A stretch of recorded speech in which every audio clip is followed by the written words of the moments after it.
Did your bully thrive or crash after they left school? She did an insane amount of growing up during college, including having to uproot her whole life to care for her family after her mum died suddenly. She reached out to me and others I know personally and directly addressed the bullying. We went out to lunch, she bought, and she was incredibly honest, apologizing and acknowledging what she did and why it was wrong. She's now running a successful animal rescue organization with her long-term boyfriend, and I wish her nothing but happiness. Went to college, got into smack, lost his scholarship and got kicked out. Last I saw, he's working construction and is making duck faces on his profile picture on Facebook. He drove drunk, got in a wreck and is now paralyzed from the waist down. He's still a bully, but now he's an online bully. The accident seems to have made him feel even more justified in being a prick. One is long dead from a substance deal gone bad, another is a big-bellied deputy sheriff who was kicked off the force after decades of questionable behavior. In jail for attacking his girlfriend. Thankfully, she survived. The boy bully married the girl bully. They had a kid and then divorced. Shocking. Mine too, except for the divorce part. I hope mine raised their kid to be nicer to weirdos than they ever were. He's in Leavenworth serving a life sentence for murder. No one was surprised when they found this out. I'm going to be honest, I'm a bit disturbed by how many bullies apparently went on to kill people. Same thing for my middle school bully. Currently in jail for a murder at a substance deal gone wrong. He was the driver but still caught the murder charge. It was crazy. I saw an article about how someone my exact age from my hometown was arrested for murder and made a joke about how I probably knew them. It was my middle school bully. He was killed shortly after being released from prison. He apparently had a beef with someone and went to their house with a piece. He kicked in their front door and was immediately shot and killed. There you go, kids. The mentality of using force to get what you want, even if you get away with it a bit in school, just isn't worth it in the long run. 4 of our 9 stories are about these people going to prison and sometimes not making it to their 30s because of this way of thinking. He died the summer after graduating high school, mixed too many substances and booze at a party. Very sad for his younger brother, who was a great person despite his brother. I kid you not, we had a 5-foot-tall bully in our school. He gained favor with some of the bigger bullies, and I suppose that afforded him carte blanche to act like them. Anyways, a few short years after high school, he messed with the wrong guy at a party, and they followed him home and shot him dead on his mum's front lawn. Not to the same extent, but there was someone like that at my school. Short little dude who got a big man complex because of the bigger bullies he rolled with. At an after-grad party, he got jumped and someone took a metal rod and branded his leg after they dipped the rod in the fire. After that incident, he works for a non-profit for kids with troublesome home situations. Makes me wonder what he had going on behind the scenes. His father was caught stealing millions from the community. Dad was a wealth manager and all his clients were friends and neighbors in a sort of small town. The family was really put through the ringer of embarrassment, and the bully was a wreck for a long time. I guess he realized all the wealth and arrogance that he grew up with was stolen from everyone he knew. I saw him years later, and it was like seeing a different person. He had changed his name, walked differently, and held himself with a different posture. We spoke for a few minutes, and it was almost like he was genuinely interested in me. He didn't go out and say sorry for what he'd done, but it seemed like he wanted to, but thought it would be tacky. Maybe I'm reading too much into that interaction, but it was a little weird. It was like he'd been forcing himself to be an actual nice guy. The kid who used to beat me up every day in 3rd grade, I heard crashed a motorcycle and lost both his testes. So he's got that going for him, which isn't nice. He now owns his father's huge, massively lucrative construction company, which is exactly what he said he was going to do and also let us know how much richer he was going to be than any of us. So yeah, it sucks because it came true. Mine became a professional football player in the NFL. I get to watch him on TV now. Frick. My bully from elementary school through high school served prison time for embezzlement. They beat a fellow substance dealer to death during a transaction gone bad. He was convicted of 2nd-degree murder with depraved indifference. Then the State Court of Appeals changed the law interpreting the definition of the charge. The federal court vacated the conviction, finding that the defendant was factually innocent of depraved indifference murder. He agreed to plead guilty to the lesser charge of manslaughter. So he'd already served 10 years and was released after that plea. Judging from his Facebook posts, I know his brother, he has a girlfriend, a job, and he's kind of cleaned up his act. I saw him rush the field at an NFL game and get arrested. Good times. Prison for killing people by lighting a diner on fire. Back in the late 70s and early 80s. Just read it in the paper to no surprise. I think he set it on fire after hours just as arson, but didn't know some staff were trapped in the kitchen. Found out after he got out of jail years later in Pennsylvania, and is now in California in prison, but not sure of the crime. Opened a really stupid store in an overpriced mall in the 90s. Lost a crap ton of cash and then Control-Alt-Deleted himself. After years and years of being bullied in middle and high school by one particular guy, I took my dad's lawnmower in to get it serviced, and look who we have here. Good old racist F-boy Sean walks up to the counter covered in dirt and oil and sweat. He immediately knew who I was. Funny thing is, I'd hated this guy for so long. I even had a vision of snatching him by his shirt over the counter and beating his face into the ground.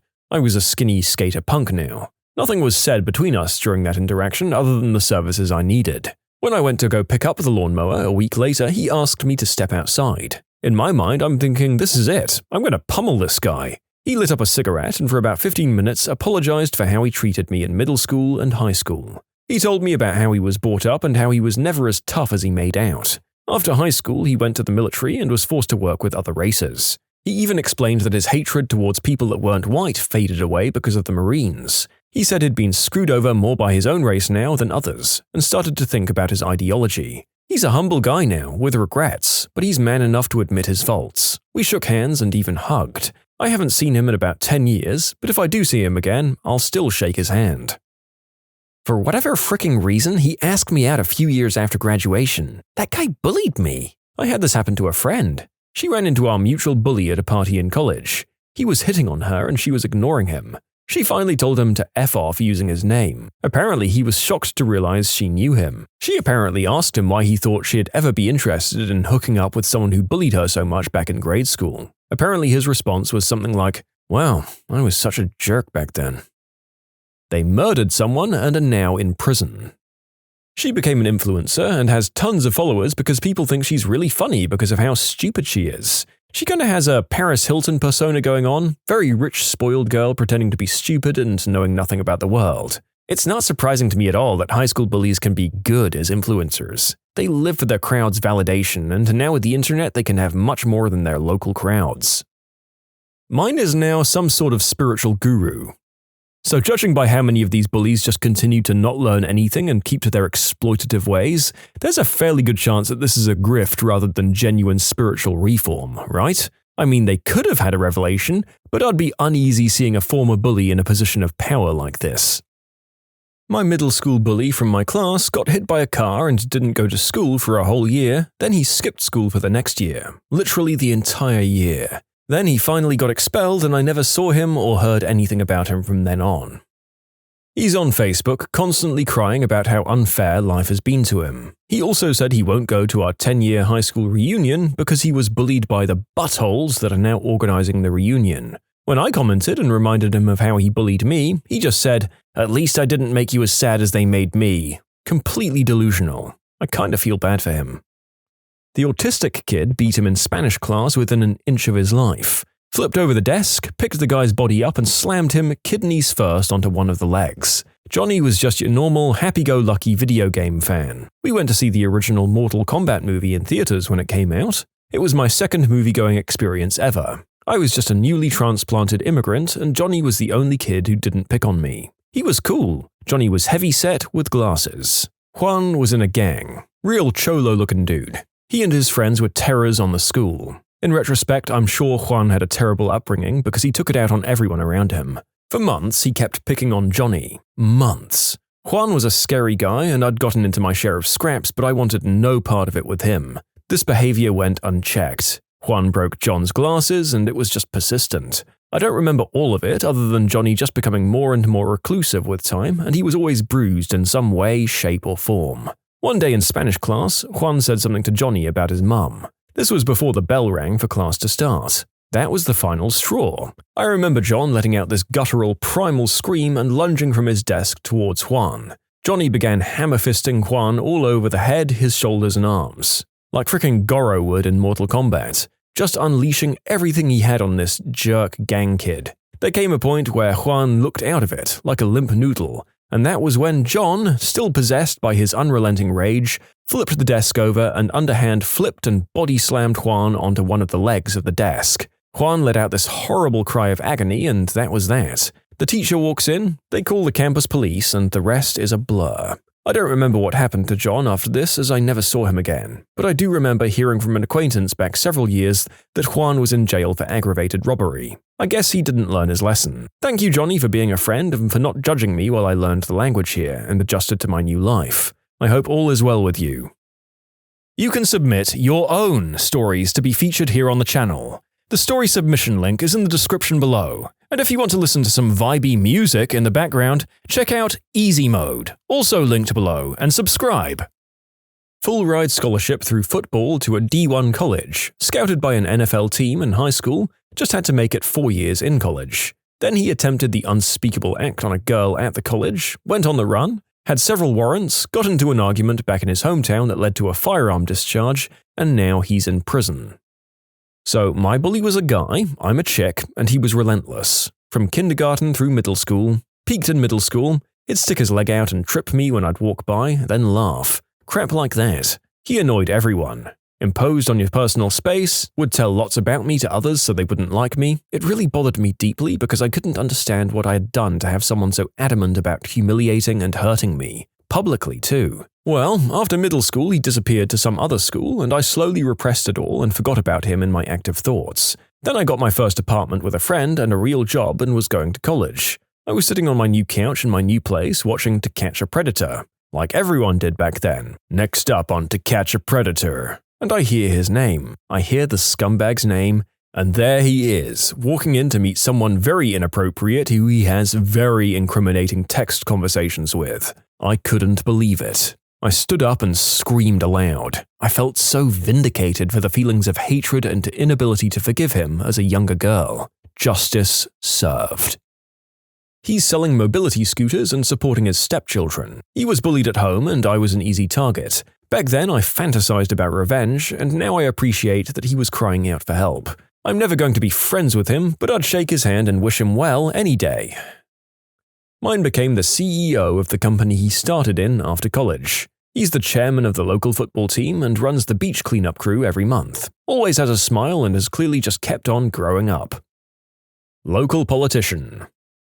I do fine now. I was a stupid kid that did stupid things to a boy who didn't ask for it. We ended up being friends after he had the courage to call me out. I got suspended and both of our mothers agreed to meet and to force us to spend time together to get to know each other. I never was more grateful to someone than those two women. My mum, obviously, but also his mum. She was a tall and fat lady who seemed really cold and severe at the first glance, understandable as I'd beaten up her son, but ended up being like a second mother to me. She showed me that even trashy humans like me can become better if given a second chance in the right conditions, and that lesson will stick with me forever. Agnes, I miss you. No idea. I left town and never looked back. My bully and his buddy drowned, and it made me sad that I'm a foreigner and didn't speak much English and couldn't defend myself much, so I just took it. This was in the late 90s and I've moved on, but he didn't get to. Got in an argument over a parking spot and got himself shanked to death.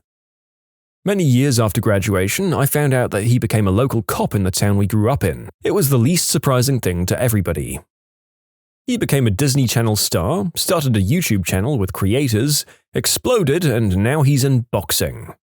Wait, Jake Paul? Yes, I did have to Google this commenter's sentence to get to the Wikipedia page, but that's at least a big name that I recognize. Well, if he's like any of the other child stars, he's statistically probably kind of unhappy, so you have your karma right there.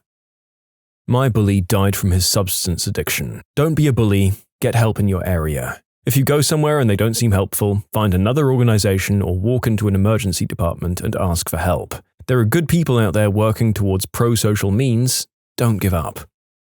I saw him walking in front of my family's house, certain he was passing by, while I was playing with my daughter and her cousins. He gave me a little wave and I thought I'd just wave back just to be nice. He messaged me later on Facebook and said he's glad I'm doing better than him. Long story short, he told me his ex-wife and he are having a serious custody battle with their kid and recently got a DUI, which got him into a deeper hole. He basically said don't end up like him. As much as I hope he gets better, karma really is a witch. Not necessarily my bully, but this one kid at my school made everyone's lives miserable. He was an absolute bag of crap. Hadn't heard anything about him for years until I flicked on a Guy Ritchie film, and he was in it. Turns out he's now gone on to be a semi-successful actor. I actually hold no resentment because the kid was pretty messed up, his mum was dead and his father was this bullying alcoholic, so fair play to him for breaking the mold. He became good and now we are not beefing. He coasts on daddy's cash and is now one of the not too rich but still rich D-bags, revving a generic 2013 BMW M320 on all his Instagram stories. Became the president of a small Christian college.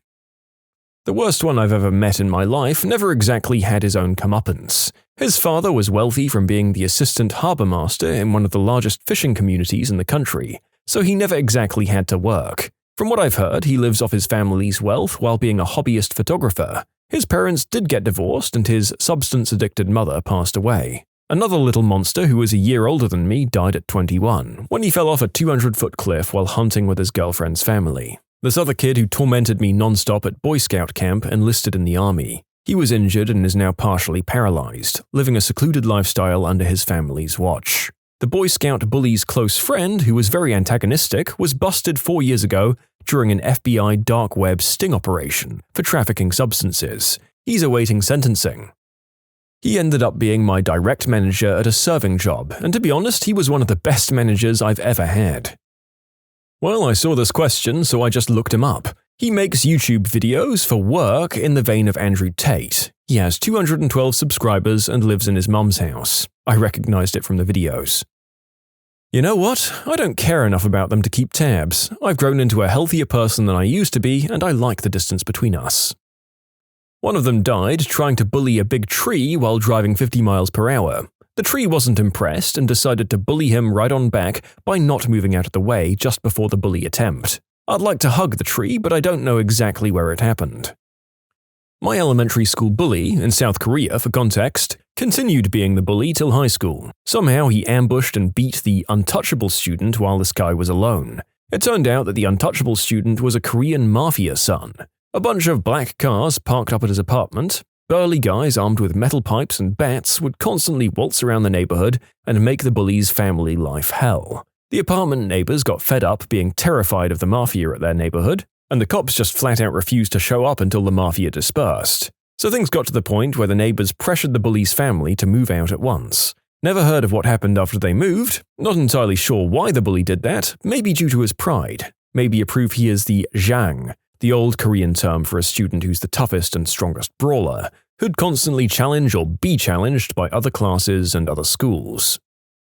Mine got shipped off to Baghdad in the early 2000s and never came back.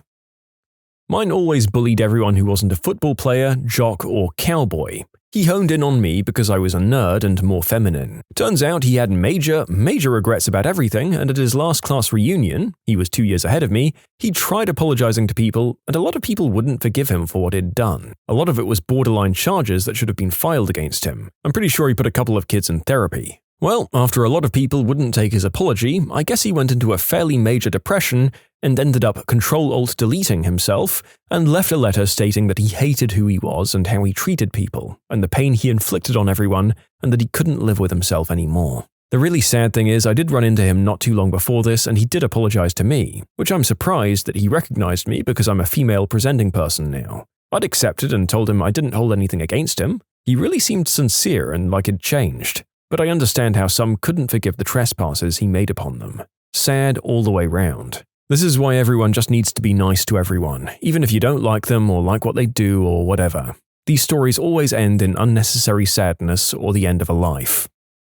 He was an anti-bully. He was built like a tank and had crazy eyes. Everyone was afraid of him, even the biggest, baddest bullies. Yet he'd help anyone in need and hated bullying. If you got messed with, you could ask for his help even if you didn't know him. He was a giant with a heart of gold. Last I heard of him is that he was a private contractor in a war zone and got mixed up in smuggling. He later fell off the face of the earth. Rumors say that he got shot down in the middle of nowhere. Others say that he's sipping pina colada on a tropical beach with no extradition treaty.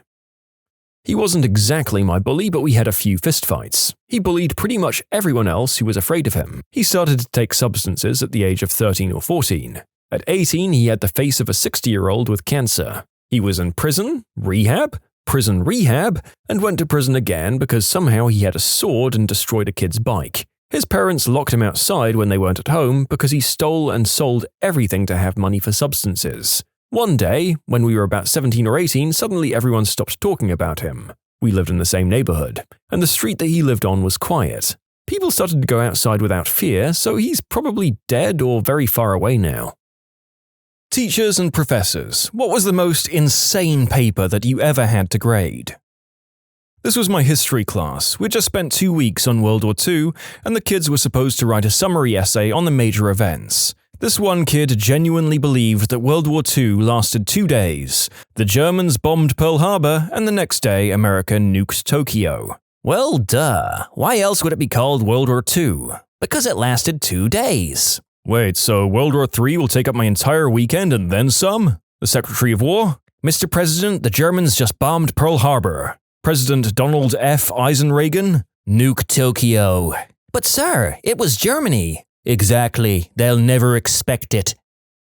I'm an English teacher, but this was when I was a TA for Latin American Studies class. The final paper was to be a research project about any Central American, South American, or Caribbean country of the student's choosing. The topic was open, just had to be about something in one of these countries. One student turns in her first draft, the whole thing is about the country of Madagascar. When we told her it didn't fit the requirements of the assignment, she accused us of being too scared of the part where she discusses graveyards in Madagascar. In my high school Spanish class, we had to do presentations on Spanish-speaking countries so we could learn about their culture. Also in my class was a guy who was super obsessed with soccer, who after weeks of working on this project, gets up and gives a full presentation on Brazil. The second sentence out of his mouth was, "The national language is Portuguese," and he just gave a presentation on famous players. As he goes to sit down, another guy in my class just goes, "Nice presentation on a Spanish-speaking country, man." This was in my science class, year 8, so ages 12 through 13, fairly simple general science end-of-term test. The kid had clearly decided to heed the advice to attempt all questions as we didn't use negative marking, so for every answer he didn't know, he just wrote tubes. The best thing was that this included a question near the end of the paper that asked for a description of how blood was pumped around the body. I gave him half a mark. Well, maybe he vaguely remembered someone mentioning tubes and figured it must be relevant to at least one of the questions. It's sort of the equivalent of picking C for multiple choice. It's bound to be right some of the time. If that's an equivalent, it's a very loose one. Taking the same formula that might net you a 33% correct answer rate and instead using one component of God knows how many answers available in the field of science is truly a leap of faith. My parents graded GCSE papers every summer. One year, my mum got an English essay exam on which the kid had written, "I don't understand the question, so I'm going to write you a poem," followed by said poem and an elaborate drawing of a tropical island. He got a D. I teach chemistry, and my kids write one big paper as a write-up after a long lab. Anyway, I had this one student, let's call him Joe, who was a pain in my butt. Constantly late, disrespectful to his classmates and me, often just ditched so he was way behind. Anytime I'd call on him during his class, his answer would be hydrogen.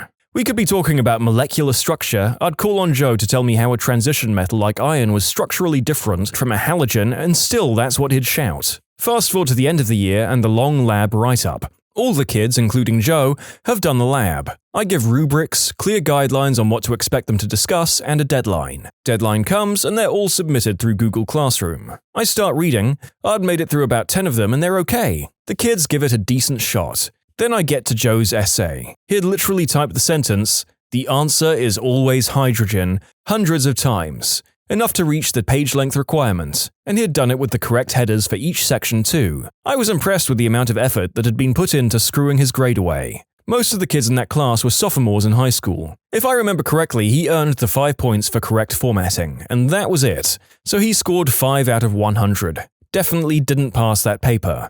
I also allow kids to redo work, and he never took me up on that. This truly is my time. I was a teacher in high school. I taught some lower achieving kids in an English class. They were around 14 to 16 years old. One kid, Paul, was particularly bad. Not through a lack of intelligence, but effort. Paul is also a native English speaker. This is important to remember. Paul did not submit his persuasive essay when it was due, and continued to fail to submit it for another month and a half. I kept reminding him, phoning home, emailing other staff, etc., Paul, who was the only pupil who didn't submit an essay, believed I was picking on him and singling him out. Finally, in what I can only imagine in a fit of sudden inspiration linked to his belief, I received the following unceremoniously submitted 400-word masterpiece. Is teacher bias? Perhap. Yes, he wrote perhap. It was all typed in a funky, bold, jagged font. Here is a brief summary and extract. Is teacher bias? Perhap. In my experience, teacher is very biased towards me for no reason. It went on about what he understood to be the faults in the teaching profession for most of it. However, another particular highlight was where he stated, teachers can be racist, as reports have found. He proceeded to never reference this or go into detail about racism or reports ever again. Paul was also white, just putting that out there. I still freaking have that essay. I once was in an English class with several papers that had to be peer-reviewed. One of my classmates wrote a 15-page paper that was, for the most part, barely comprehensible. But the real kicker was that she directly quoted Santa Claus 2. In a final paper for a college-level senior capstone, a real person quoted the 2002 Tim Allen Christmas comedy Santa Claus 2. We also had to discuss each other's papers in class afterwards. Awkward. I genuinely laughed aloud at this. I have to know, what was the quote? Seeing isn't believing, believing is seeing. Well, it's weird they picked the second one because I'm pretty sure they say that in the first movie too. I had a student who wrote about the right to, quote, bear, spelt B-A-R-E, arms. For some of the paper, he was talking about concealed carry laws and he was for it. Then he started arguing against the Second Amendment. Then he started talking about women wearing short-sleeved shirts. This was a college-level class. I still have photos of this paper, though I've lost the original copy. It's glorious. I read it to all new friends. Geography teacher here. I teach 18-year-olds. I had assigned a scientific paper for about 5 pages long. Topic was chosen from among the chapter on space. Had a student write it on the subject of the moon. Went off on the good start, different theories of how the moon came into existence, then suddenly she switched into astrology. It was so smooth I didn't notice until a full paragraph in. I had to explain to her why she failed. One of my classmates once wrote and presented on this wacky jumble of conspiracy theories about the Illuminati. The paper was bad, but the presentation was awkward as frick. He was doing numerology on the chalkboard to demonstrate that the Pope was actually the Antichrist and that George Bush was one of his minions. It would have been funny, but I'm pretty sure he was schizophrenic. Everyone just got really, really quiet, including the professor. There was this girl who wrote about how the English language was only partially accessible to women. Not like that men had dominated the English language in terms of publishing or less censorship, but as in there are words and phrases that are 100% incomprehensible to women because of genetic differences between men and women. Did she have any explanations for why she thought this? She couldn't because she's a woman. There's actually a communication theory called muted group theory that basically proposes this premise. It suggests that because language was created by men, they have the upper hand in expressing themselves, and women are limited not only in their language, but their view of the world due to the language at their disposal. It also suggests that there are some experiences that are uniquely female that they are unable to express due to having a lack of vocabulary, since language was designed by men. I'm not a huge fan of this theory, and I'm not a critical scholar in the least, but it does exist and some people find merit in it. I was a creative writing English major, and for the most part we had to peer review our classmates' work. We had to provide positive criticisms. Early on, it became apparent that some people were majoring in creative writing because it was an easy A. I remember critiquing some papers, and the only positive thing that I could come up with was, "I like your punctuation?" That made my teacher laugh out loud in class. These quotation marks, how beautiful yet simplistic. They speak of your past, your future, how you live your life. Your entire being clearly went into these exceptional quotation marks. A friend of mine took a creative writing class, and according to him, he had to peer review stories someone wrote about their persona, and also a Sword Art Online fanfic. I don't know if the same student wrote both. Oof, I'm hit by secondhand embarrassment of that. I'd be way too shy or sensible to write about personas in college.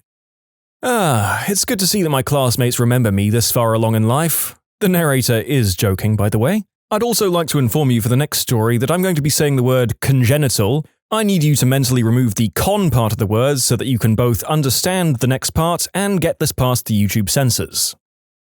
I had a student in freshman comp who was in her final research report based off the novel Frankenstein using the thesis, congenital manipulation of human beings in laboratories is wrong because God says so. No, that's not a typo, congenital manipulation. Apparently she'd used find and replace because that was the way it was through the whole 8-page paper. She clearly meant genetic manipulation, but every single instance of the phrase genetic manipulation had been replaced with congenital manipulation. After I hauled myself out from under the desk of my office where I'd slid because I was crying with laughter, I really did read the paper. Apart from the crappy thesis, the paper had not had a single decent source, no real arguments, and the organization was chaotic at best. Worst part? I'd had multiple individual conferences throughout the semester with the students to work on thesis statement and developing arguments. She'd never bothered to come to a single one and was teed off when I failed her. This one's priceless.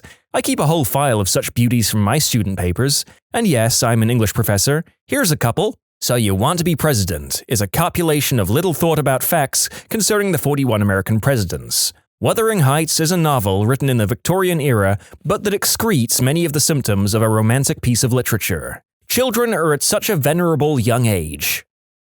You can submit your own stories to be featured here on the channel. The story submission link is in the description below, and if you want to listen to some vibey music in the background, check out easymode, also linked below, and subscribe. I was in a master's program for the last 2 years, and I had to peer review a classmate's paper. Holy crap. We were supposed to write a persuasive research essay on an effective way to make college more affordable. I was lucky enough to peer review a classmate and co-worker who already possessed not 1, but 2 master's degrees, and he was somehow on his way to a doctorate.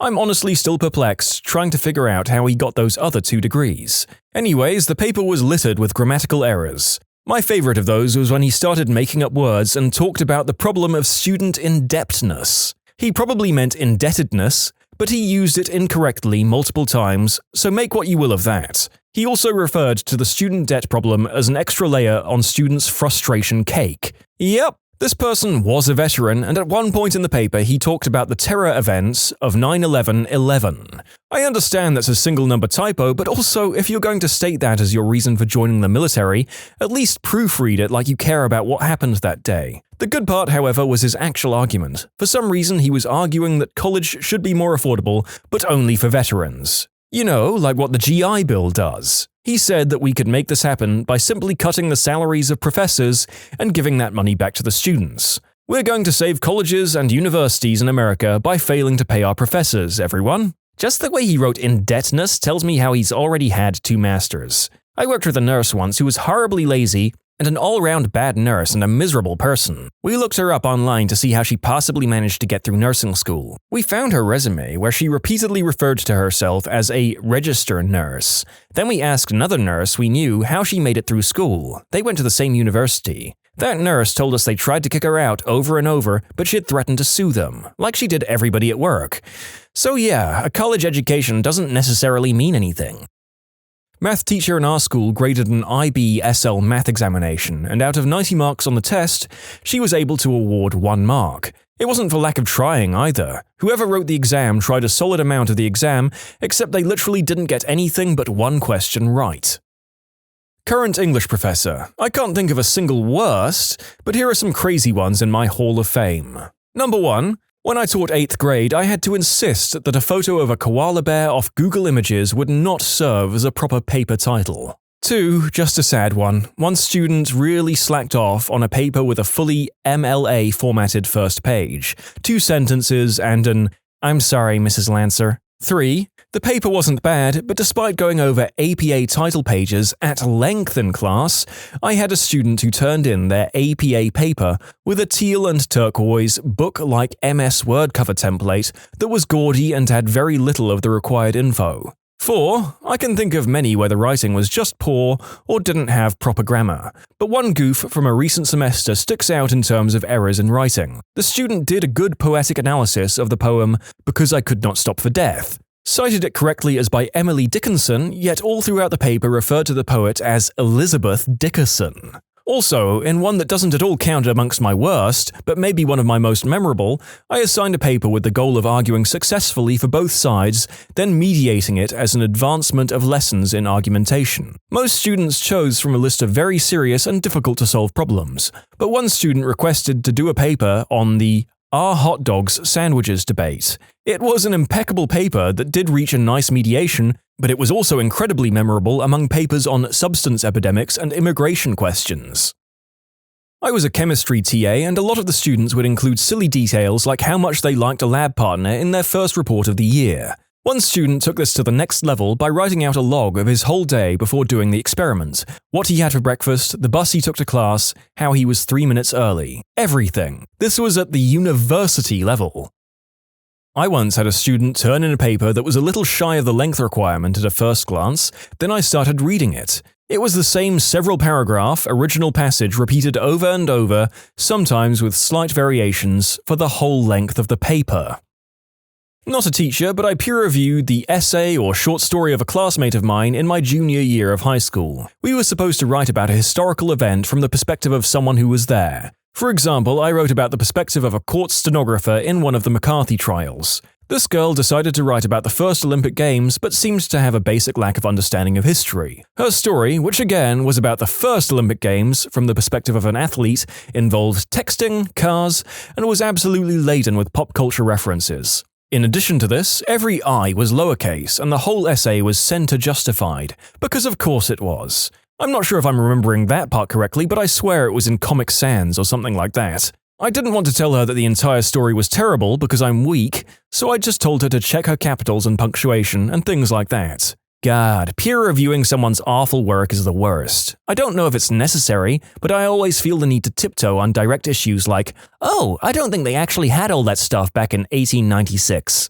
I just want to tell them, I'm not trying to make any enemies, but your paper makes me want to commit Sudoku. I don't know if that last word was a typo or an intentional joke, but thank you, dear writer. Thank you very much. Now take the A- and get out of my sight. I'm studying to be an English teacher and had to do group peer reviews with classmates. One girl didn't have a thesis, didn't have any clear arguments, and had a 3-page paper that was 2 paragraphs long. The paper was supposed to be a proposal of how to fix an issue in higher education, and I couldn't even figure out what her problem was, and she had no proposal. The best part? After her and her friend went for the peer review, they left, leaving me and another girl to finish alone. When we got to the part to list feedback from our group, we both left clear comments about how our group left us. Not a professor, but I had to peer review a bit for my scientific writing course in my first year of college. It was a level 200 class, so there were a few sophomores and juniors. The way how it worked was that at the beginning of the semester, our professor had assigned us to do groups of 6. During the peer review sessions, she would staple the papers together according to group number and give it to different groups so we wouldn't grade our own group's papers. Around midterms, we had to write a mock proposal for a scientific field of our choice. Had to be at least 6 pages long with headings, abstracts, materials, hypothesis, etc. The one who wrote the best proposal got a Dunkin' Donuts gift card. I found one of the juniors' proposals and, oh my god. She only wrote 2 pages, had no discernible format, used a typewriter font, had no headings, and it was just her blabbering on about how herbal medicine helped her mental illness. There wasn't any real conclusion because from what I could tell, she didn't even have a hypothesis. There was so much wrong with the paper that I just moved on without writing anything. The real kicker is that she always promoted her self-published book on our class discussion board. I won the gift card, though. I'm not a teacher, but I've read a ton of people's essays trying to help them edit. Holy crap, have I read some stupid papers. Here's a few excerpts from an essay I tried to edit but had to give up on. The essay was supposed to be about how people can be greedy. I don't quite know. Title: The Greedy Money Sharks and Fair Fishers. What's the meaning of greed as a selfish desire for something for power, good, and wealth? ? I told him to define greed. Defining your terms is important and he'd get marked off if he didn't. One point's me and the guys had a guys' night, which we have a great time just being guys. Unfortunately, on that night there was the guy who was our friend, but now he's acquaintance because he activates his middle finger move. This one's just hilarious. Every time I try to read this aloud to my friends, I burst out laughing and can't finish the sentence. For example, my rich friend went on a date with a Canadian girl. What did my rich friend had a good time with his date? Then unlucky event happened, he went to the bathroom because of the reason that doesn't involve with ditching. My friend accidentally drops his wallet and he went to the bathroom. She grabs his wallet and left the restaurant. My friend came back surprised and realized he lost his wallet. In other words, he's broke as heck and washes the dishes instead of sending him to jail. Ever since that date, he never dates a Canadian person or travels to Canada because in his point that Canadians are thieves. Maybe his friend is just stupid. So group tells the guy to pay the full share. The man disagrees, then he ran out of chills, and never seen again only until tomorrow. Never seen again? But then they saw him the next day. Although the tactic of avoiding paying the bill, full stop. Another way is to enhance their beauty within their appearance. For example, my cosplayer friend, redacted. A cosplayer is a person who dresses up as the character related to anime, cartoon, or video games. She always looks elegant and beautiful outfit of a character she cosplays as. When she wears her normal clothes, she still looks cute and natural. One night we get our boba drinks from a shop called Redacted. So I and Redacted ordered our drinks. I looked at her, she looks happy in a pretty way, then glanced at me. My cheeks started to get red. So I told her that I would pay for our drinks. I asked her why she has to look cute. She replied, "It's to make guys pay for my stuff and someone who I'd like." I kind of felt angry that she used me, but I was curious about the person who she liked. On the way to Redacted's house, I asked her, "So who do you like?" When we arrived at her house, she turns around and went to me, then pushed her smooth lips to my lips. Redacted steps back and replied, "I love you, baka." Baka means in Japanese is a fool. For example, people always take advantage of their men related to money. The woman's point of view of men are personal money spenders, and some men's point of view towards people is some kind of powerful god or someone in royalty. My thought on this subject are slavery and women being cheap.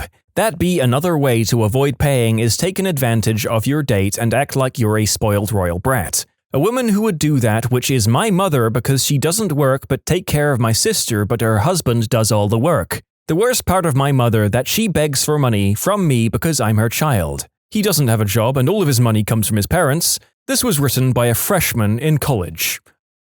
For a lesson one time, we were supposed to grade some AP tests to get an idea of what the test would be like. The prompt was like, "Tell about an achievement you made," or something.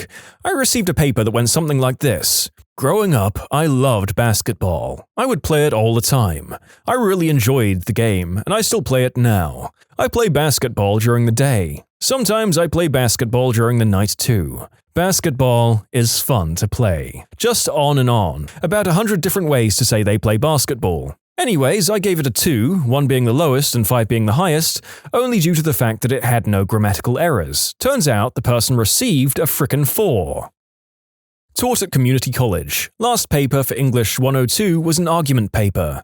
I stated on the directions no stupid arguments like the Holocaust or the latest school shooting didn't happen. Student turns in a paper denying the school shooting that Alex Jones was recently in court for also denying. Gave her a 55%, which was an F, which put her final grade at an F because of a whole bunch of other crap the nut did and didn't do in class. One of the sentences was something along the lines of, "Who can blame the crisis actors for doing what they did? Every person just tries to help themselves." My time has come.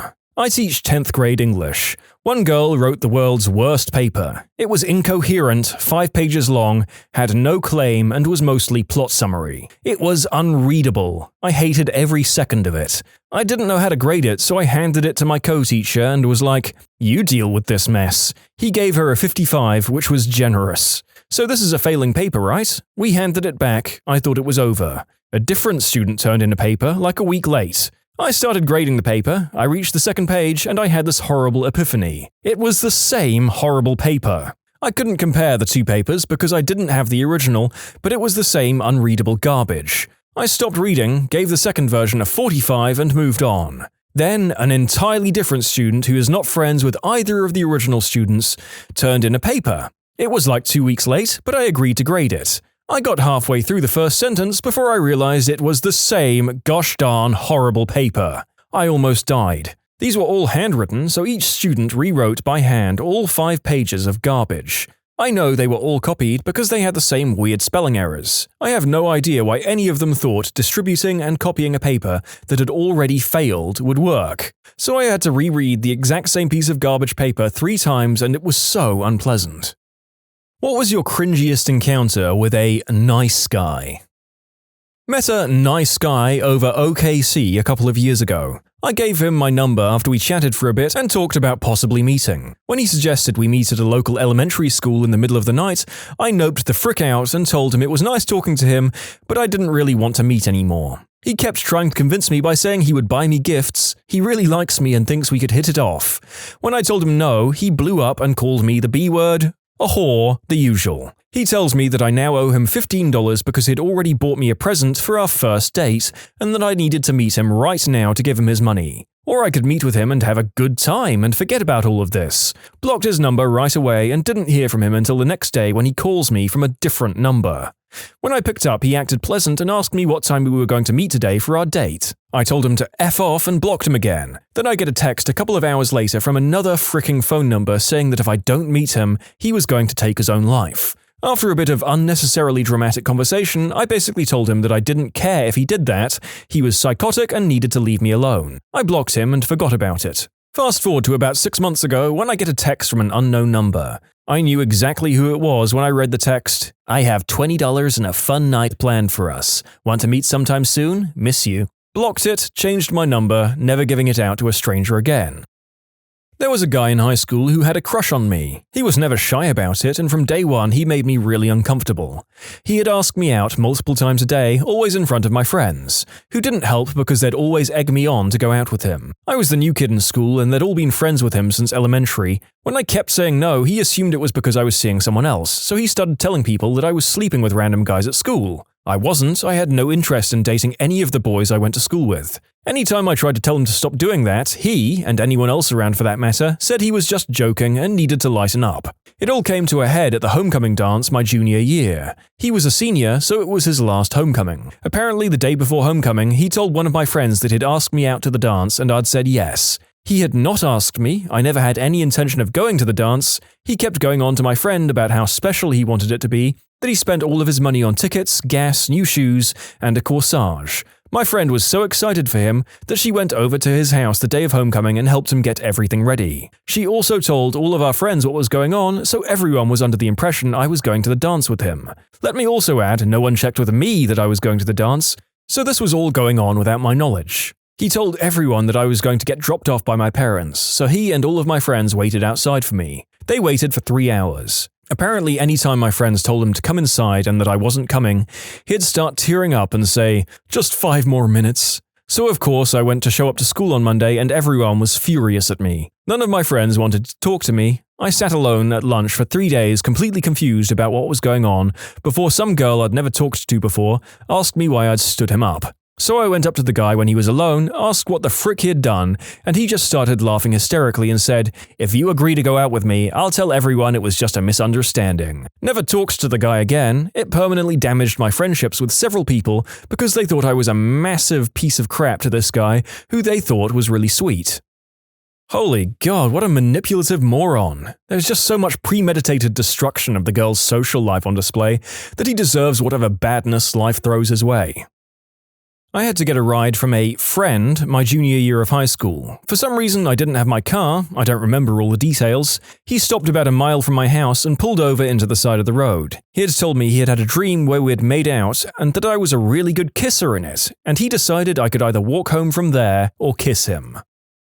Holy crap, do I have a story for this. So I'm a big dude, and at my first semester at university, I came in as a junior. And there was this guy that was just way too freaking into me, and he was super creepy about it. The dude would just sit uncomfortably close to me, like if I was sitting on a chair, he'd sit on the armrest, or if I was talking to someone, he'd place himself directly between me and the person I was talking to.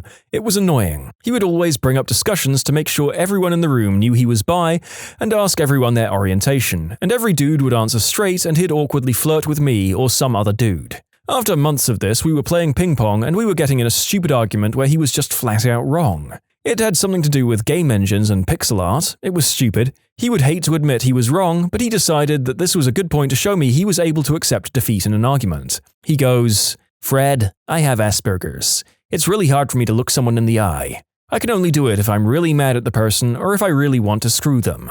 But don't worry, I'm not mad at you." All while staring right into my face. I just put my stuff down and walked away. I was like 19 and working my third shift at a gas station, casually sweeping the floor. The door opens and I hear that ding, so I look up and make eye contact with some guy. I can't explain what was going on in the guy's head, but it was like he thought it was some kind of slow-mo movie situation and he staggered back, gasping, and widening his eyes and staring at me. I'm not the kind of person to notice this kind of stuff in other people. I felt like I was reading a scene from Twilight in my head. I went behind the checkout counter, he grabbed his Red Bull or whatever, he kept obviously looking at me in shock and shaking his head like he was trying to psych himself up for something. Ladies, you know that feeling when you know someone wants to catch your attention and talk to you, but you're trying to keep it casual? This went on for like 20 minutes and I couldn't accomplish anything because I'm waiting for this dude to check out. Anyway, so he walks up to the checkout super dramatically, I check him out, he stares the whole time and finally says, "I never expected to see such a beautiful woman at a gas station. This is fate, you shouldn't be working here. I just can't help myself, I have to ask you to go out with me." I said, "Sorry, I have a boyfriend." He seriously looked enraged. He clenched his fists and gave me this overly dramatic, scary look, grabbed his stuff and stormed out the door. He moved his car so the bright headlights were facing the front of the store and sat there until the next customer came, probably an hour later. Honestly, I wasn't too scared, it was just really like, what? I just wanted to finish my list of duties at this crappy gas station and live my life. But some Joe concocted a bizarre dream scenario in his head and somehow that was my fault. Gotta love the sheer stupidity of thinking both that you're way too pretty to be there, but then being shocked and enraged that you could possibly have a boyfriend. What a nutcase. A guy sat down next to me at a coffee shop and asked why I didn't have a boyfriend. That was his opening line, so I told him I did, and he immediately looked appalled, demanding to know where he was, and I was like, "Bro, do I need to wear a sign or something?" Nice guy said he was doing me a favor by trying to stick his hands down my pants because he was the only one that would give me experience, being the size that I was. Joke's on him, I lost 65 pounds after that and turned my life around completely. Had a very difficult, traumatic end to a long-term live-in engagement. He went to jail, I decided to go to Europe to backpack for the summer. Best friend, male, agreed to come along and was very aware that this was a post-breakup getaway, to clear my head and have fun. He flew out ahead of me to visit family. I arrived at the airport to see him waiting for me in Europe on bended knee, ring, flowers and all. I was furious and that friendship was destroyed. Vacation was equal parts horrendously awkward and tense, and amazing, but ended with him drunkenly ranting about it all in a hostel one night, ultimately becoming inappropriate and then physically aggressive toward me, and a group of strange hostel bunkies helping to quietly pack my stuff while he was finally passed out and get me to the airport and home immediately. I haven't seen him since, about 8 years now. I guess in his mind it was the perfect cliché movie moment to begin our lives together.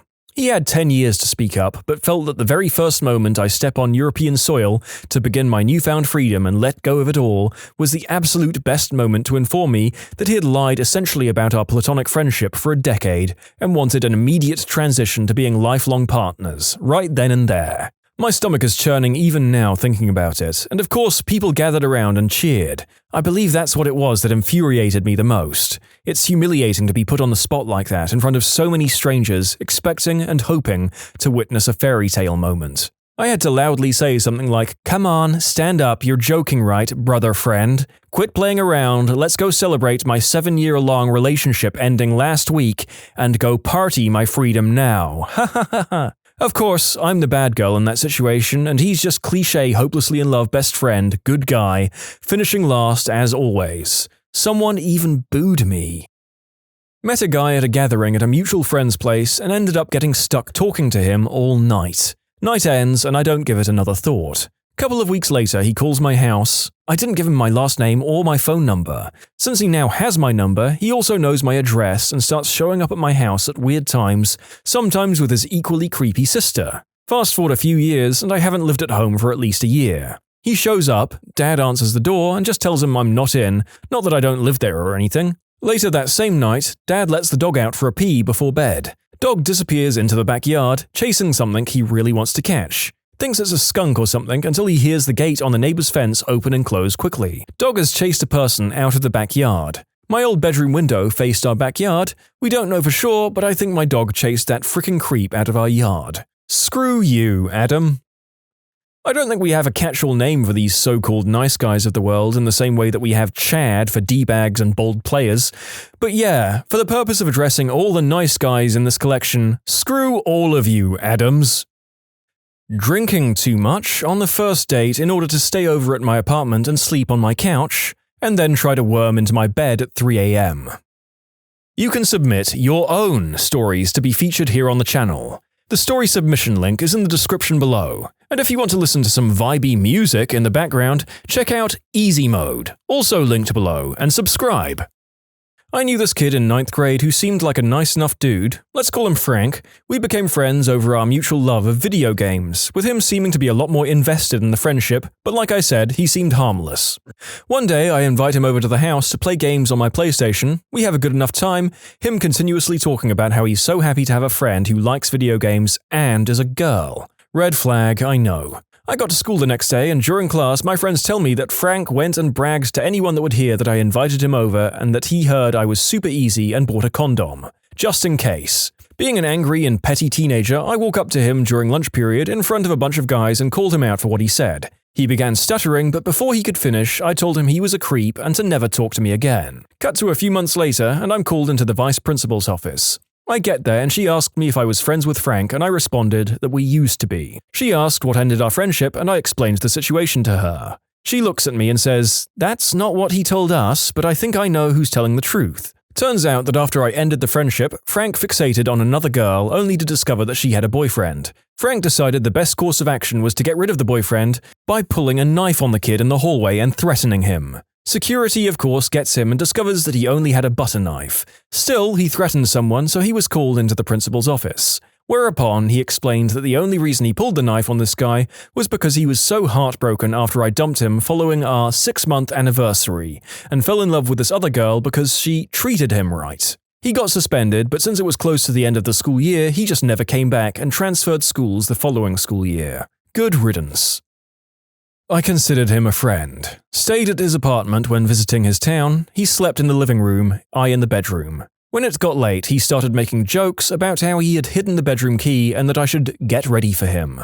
I spent the night half awake and fully dressed from sheer fear. In the morning, I packed and wanted to leave, but he wouldn't let me go without having a goodbye kiss. He physically blocked the door so I couldn't get out. I tried to play it off and somehow managed to squeeze by him without getting kissed, but it was a terrifying experience. And that was the end of our friendship. I've got a weird one. A good buddy of mine was moving across the country. I'd known him for a while and he was very gay. And I'm not, but we were still pretty close friends. He had his going-away party at a very gay bar here in Austin. No big, I'm comfortable with my heterosexuality. I'll go and have a few drinks and dance a little and go home with my girlfriend, who went to the party with me. Well, we get there and about 20 minutes in, she gets a text that her friend's sister has been in a bad car accident. She leaves to go help her friend. I decide I'll stay for another hour or so before heading home. I'm at the bar having a drink and I start to feel tired, so I'm going to go outside and call an Uber. As I'm outside, one guy from the party group, but who I didn't know at all, asked what was going on, and I told him I was leaving. He was like, "Dude, I live right by you, I'll drop you off." I didn't think about it at the time, but he would have no clue where I lived because we had barely been introduced at the party. I get in his car and as we turn the corner, he puts his hand on my leg. I kind of snap out of it and say, "You know what, man? I'm uncomfortable here. Why don't you let me out of the car?" I get the whole, "Nah, bro, I'll get you home safe. It's fine. I won't stop." Doesn't pull over. Comes up to a stoplight. I try to force open the door and the door won't open. He won't look at me and by this point I'm saying very forcibly to let me go. I normally conceal carry, but not this night since I was in a bar and I was drinking. Both illegal to carry a gun while doing so. After a few more lights and silence where I realize that he's taking me somewhere against my will, I realize that I have a window breaker on my keychain. It's one of those combo thingies that can cut a seatbelt and break a window if your car is underwater. So I pull it and immediately break the passenger side window at the next light and start crawling out. Luckily, there were like 8 people that saw it happen and came running over. He still wouldn't unlock the door. When he saw them running over to help, he opened the door and pushed me out and sped off. He was in a stolen car and no one knew him at the party. He had just started associating with our group early on and I thought he was part of the party. It was scary as heck. I worked for a few years at a children's museum. There was this single dad with 3 daughters who was cute but way too old for me, especially at the time when I was 19 and he was about 35. I also got a weird vibe from him, but he was always very nice, if a little uncomfortable. His daughters were adorable. The following events happened over a 6-month period. One day, some guest approaches me and asks if I've seen this missed connections on Craigslist about the museum. It was about me. The guy was writing about things we'd talked about and was saying how good we would be together, etc.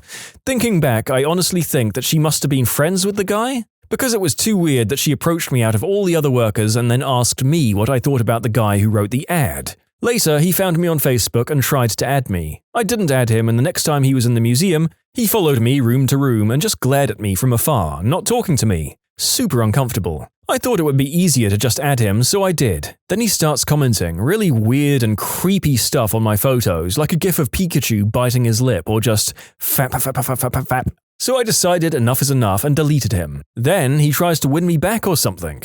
He brings a wrapped canvas to the museum and gives it to my boss, saying it would be too weird to just give it to me. And my boss calls me down later and makes me open it in front of everyone. It was a very fun workplace and we loved to rip on each other. And it was a painting of one of my photos on Facebook. I was so mortified I put it away, but one of my co-workers, and also my best friend, replaced the clock in the bathroom with my portrait because she's a dick. While it was funny, I also asked my boss to watch out for him, so from then on I didn't see him anymore and blocked him on Facebook. So I think I'm safe.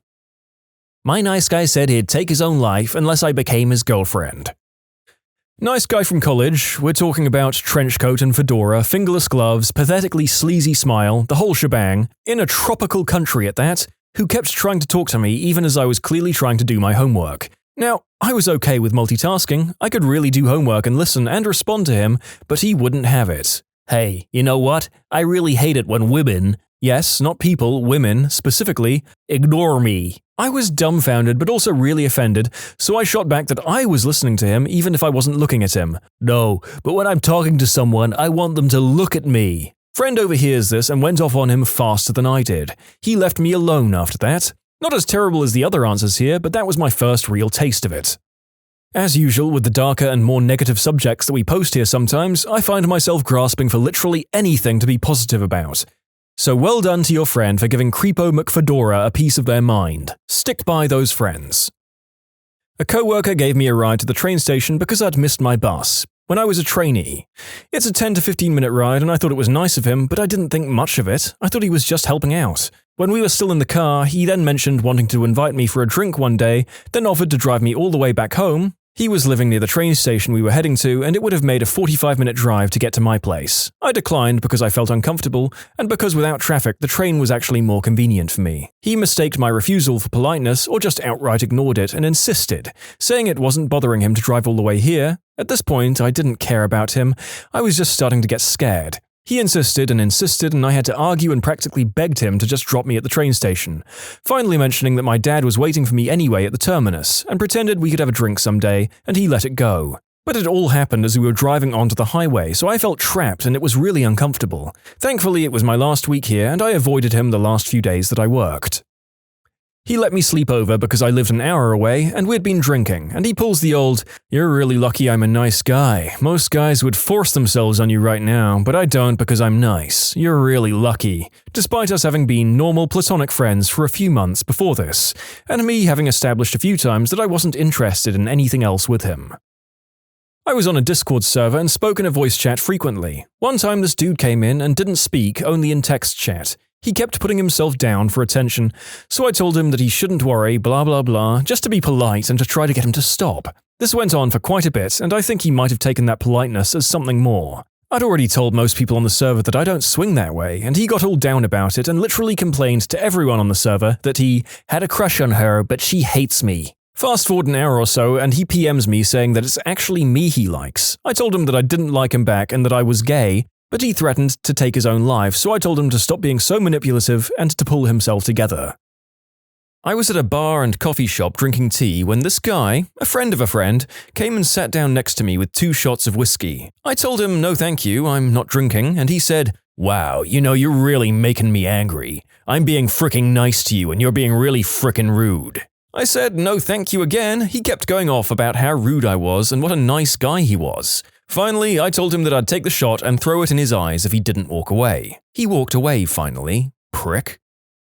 Nice guy asks me out in high school on the bus and I declined. He gives me the silent treatment after that. The next day he appears in my friend group with his arms encasing one of my friends who looked clearly uncomfortable. He tells her he loves her and how great of a woman she is, to be giving him a chance to treat her like a princess. I talked to her after, and he had asked her over and over to date him until she said yes. She was a very nice girl and I felt bad for her. I told her what happened and that seemed to give her the confidence to stop the dating after only a few hours. We never saw him much after that, thank goodness. What Valentine's Day disasters have you witnessed? I served at a Japanese hibachi restaurant and once had a couple come and the dude dumps her after the meal. She then gets up and throws up a trail probably a good 20 feet as she runs to the bathroom. The dude got up and left the girl and I was left to clean the mess. I blew my car's tire and my friend came in to bail me out. We're both straight dudes and forgot it was Valentine's. Decided to have dinner and both were coming from important meetings so had suits on. We didn't catch on until the end and how the entire waitstaff thought we were just the cutest gay couple. I 100% went to lunch with my best friend on V-Day years ago because we were both single and the staff thought we were dating. This is hilarious. There was a note in our reservations that it was an engagement. They wanted champagne, a specific seat, a bunch of other stuff. The server comes up to the table with something like, "So I read we're celebrating an engagement. Congratulations." Confusion from the woman, glaring from the guy. He hadn't proposed yet. The server had ruined it. These two were on a date and the guy went to go use the bathroom. The girl just up and leaves after he went to the restroom. When the guy came back, he sat around for a while until asking his waitress where she went. She replied with saying she left. The guy then asked the waitress if she would go on a date with him. The waitress said no. 0 for 2 in one night. Damn. In my adult club bouncer days, we had one of our regulars get suited up and bring flowers in one V-Day to try and woo one of the exotic dancers. It didn't work. Pro tip, if every time you all hang out involves you giving her money, she's not into you. He proposed, she said no. He cried and tried to change her mind for 20 minutes while she sat there stony-faced. She finally got up and walked out. He paid and left in tears. I waited at a Section 1 V-Day that had a marriage proposal, a 40th anniversary, and a breakup all at the same time. The breakup was the worst. The guy brought his high-class date a gift, a mini ceramic bear holding balloons. He presented it when I was at the table and she looked at it like it was a hot turd. I just knew this was not going to end well. She left at the end of the meal and must have said something because he stayed at the table for another 40 minutes, head down and crying. I felt bad. He saw the celebrations going on at the other tables. Sweet God, the two worst days of the year I've had to work as a waiter were Mother's Day and Valentine's Day. Both were difficult enough without a distraught, crying, newly single blocking off one of your tables on the busiest day of the year. I worked at a pretty high-end Mediterranean bistro. My second Valentine's there, it was probably the busiest night I've ever worked as a server. We had reservations that booked basically the entire restaurant, including the bar and patio, from 4 p.m. to 11 p.m. No walk-ins were to be seated unless a reservation was cancelled or someone with a reservation didn't show up. Most of the customers were pretty understanding and either waited or simply left. One dude, however, kept pushing and asking every 10 minutes how much longer until he's seated, constantly saying he's a regular customer and how his date is going to be there at 7. He got there at 6. We insisted that once a table was available and all the customers before him were seated, he'd get a table, but because of the amount of reservations, we couldn't guarantee he would even get a table at all. At about 6:50, the guy loses it, fast walks up to the hostess stand where the reservation book is, grabs the reservation book and practically runs out the front door. Now, everything is going to complete crap because the only copy of the reservations for the night that is barely half over is gone. Two of the owners ran outside to follow the guy and try and get the book back, but by the time they get out, he had already left the parking lot. Even better is, 2 hours later, chaos is still running rampant, and the dude shows back up saying he has a reservation for 2. 3 of the 5 owners, all brothers, escorted the dude and his date out to the parking lot and banned him from the restaurant permanently. They even took a picture of him and posted it in the window saying, "Do not serve this man." In conclusion, salty dude without a reservation steals reservation book and then tries to come back later. Also, if anyone wants to use this for a sitcom, feel free. Just let me reprise my role as the waiter and we can call it even. I used to work front desk at a hotel. One Valentine's Day I was working the night shift and this woman comes down with a cut above her eyebrow, looking like she just went a few rounds in the ring with a boxer. Woman starts sobbing and asks us to call the cops, which we do immediately. Turns out this girl's boyfriend just beat the crap out of her during a fight, and from what I could tell, this probably wasn't the first time. So after the cops show up and haul the dude off, my manager offers her a different room on comp, as we need to leave the guy's stuff where it is for him to pick up the next day. She accepts and I go up with the woman to help her collect her stuff and move to the new room. There were a bunch of bottles of alcohol in the room and she donated them to the front desk staff. I got a bottle of Hypnotic and some vodka. Manager got a bottle of Patron. Cherry on top of everything, the dude's wife called later that night saying someone had stolen his card as he was out of town on a business trip. Never one to defend an abuser, I told her where she could find her husband. Fun times. Thanks for telling the wife. My mother has been cheated on and the hotel staff wasn't able to tell her anything. I understand why they're not able to, but thank you for doing that for a stranger. I was a delivery driver for a fruit bouquet company and I had 2 arrangements from the same guy. Routes were made for me and the truck was loaded so there was no way I could mess this up. Delivered both arrangements to the appropriate address. I headed back to the store to find the store owner and the guy who sent these in an argument. This idiot put the wrong name to the houses. And it was on the card with the arrangement, along with the phone numbers. So both women called each other and then called the guy. He tried to say it was my fault. Then the person who took the order, he'd ordered it online. All we did was import the order. I hate Valentine's Day because of that place, but man, that was a great moment. I was a pastry chef at this big resort in Cape Cod. We got a special order from this guy who was coming in for his anniversary, Valentine's Day. He wanted his dessert to have "Will you marry me" written on it so he could pop the question when it came out. He called ahead to the front and back kitchen, even came in himself that morning to make sure it was good to go. The whole crew was behind him. We had cooks all night coming in to ask if it had happened yet. I wrote the inscription on the plate and dressed it to the nines with gold leaf and expensive chocolate. I'm taking a picture of the plate just before it's sent to go out and notice our head waiter come in with a weird look on his face. He says plainly, "They don't need it." She had broken up with him before the entrees hit the table. A guy did a backflip and asked a girl to be his Valentine. She declined. I walked up to him and asked if he was okay. He said it had taken him a week to perfect it. I was eating in a fine dining establishment, Chili's, several years ago. In the next booth was a really young guy who had a big bunch of roses on the seat next to him. He kept looking at his watch, looking at the roses, popping open a ring box for a peek at the ring. He did this for half an hour or so, then began calling and texting someone, presumably his girlfriend, over and over.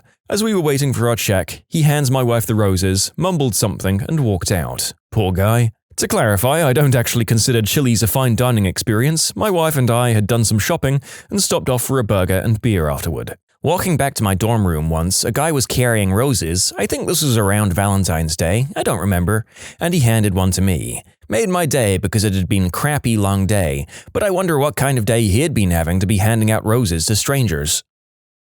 A guy proposed to his girlfriend at my restaurant and she said no. The guy threw up his arms and ran out of the building. Later, while waiting for someone to pick her up, she told us it was completely out of the blue because they'd only been dating for a few months. Another V-Day, a guy raised a huge fuss over the fact that we wouldn't serve liquor to his underage girlfriend. I'm certain you mean he threw up his hands momentarily in exasperation, but I can't help picturing him running out of the restaurant, arms straight up Kermit the Frog style. I mean, I certainly would remember it more if the man went full Muppet, but I suppose real life will never be that magical.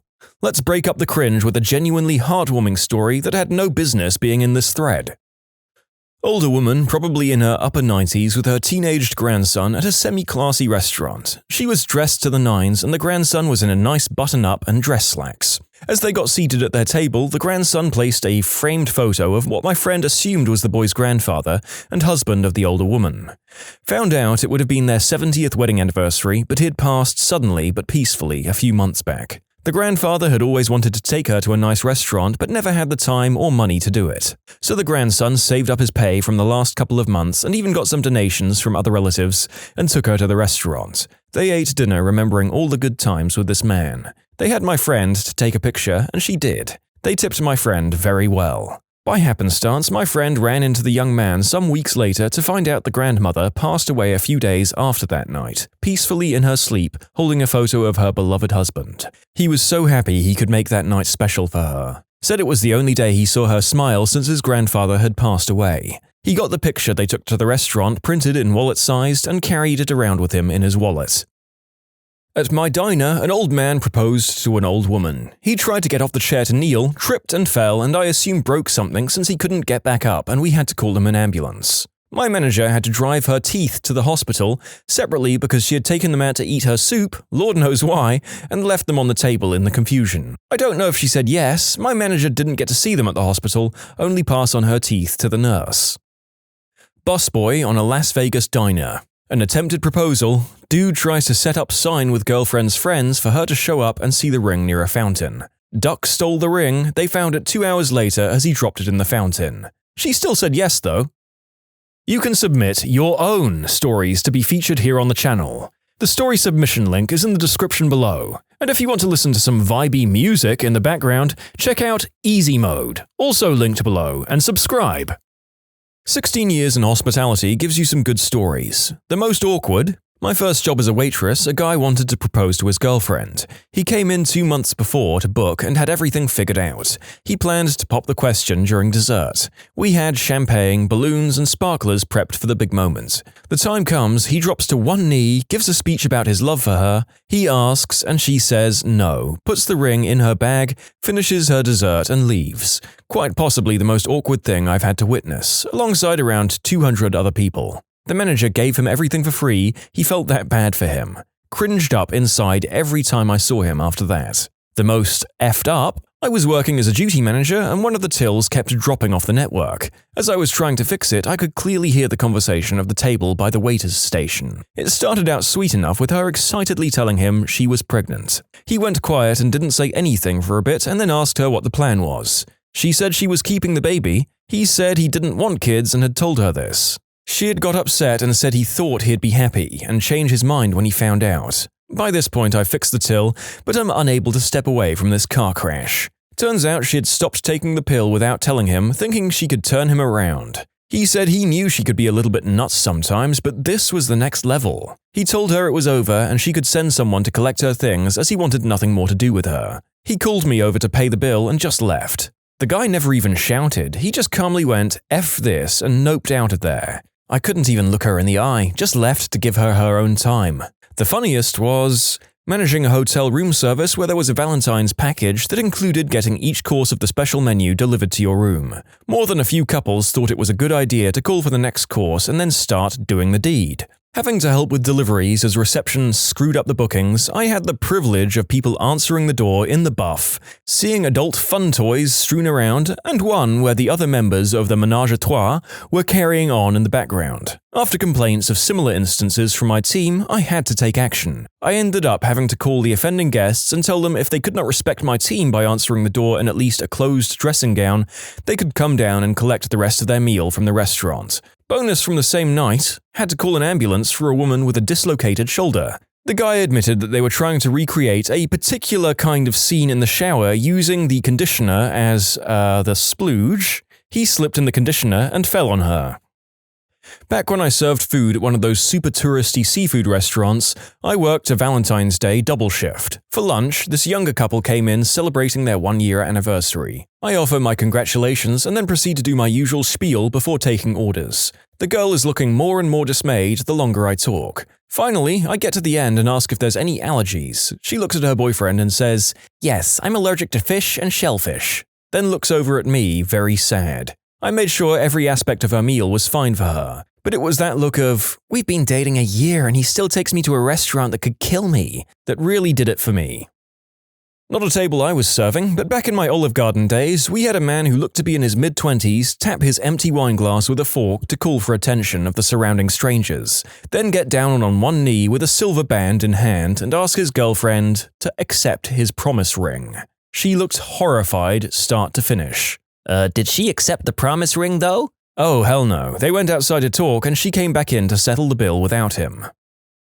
In college, I waited tables, and Valentine's was always a good one in terms of tips. I once saw a couple come in to eat. Halfway through the dinner, the man's wife showed up to surprise the couple. The wife took the wine bottle and poured the remnants over her husband's head, took off her ring and told the girlfriend she could have him. He tipped me $100. You gotta think that your wife might think something's up when you're busy on Valentine's Day. Yeah, this guy doesn't seem to be the brightest bulb in the chandelier. Had a man and a woman sharing dessert and the man playfully put a bit of ice cream on her nose. She then did the same and he did it back once more, but with a different flavor of ice cream. She then flipped out at him because, "You know I like chocolate the most. Why would you waste it, you idiot?" In the end, she stormed out because the man couldn't comprehend how much she was blowing up the situation. I would imagine the gentleman in question had the shocked Pikachu expression on his face for several seconds before chasing his partner out. I know I would have.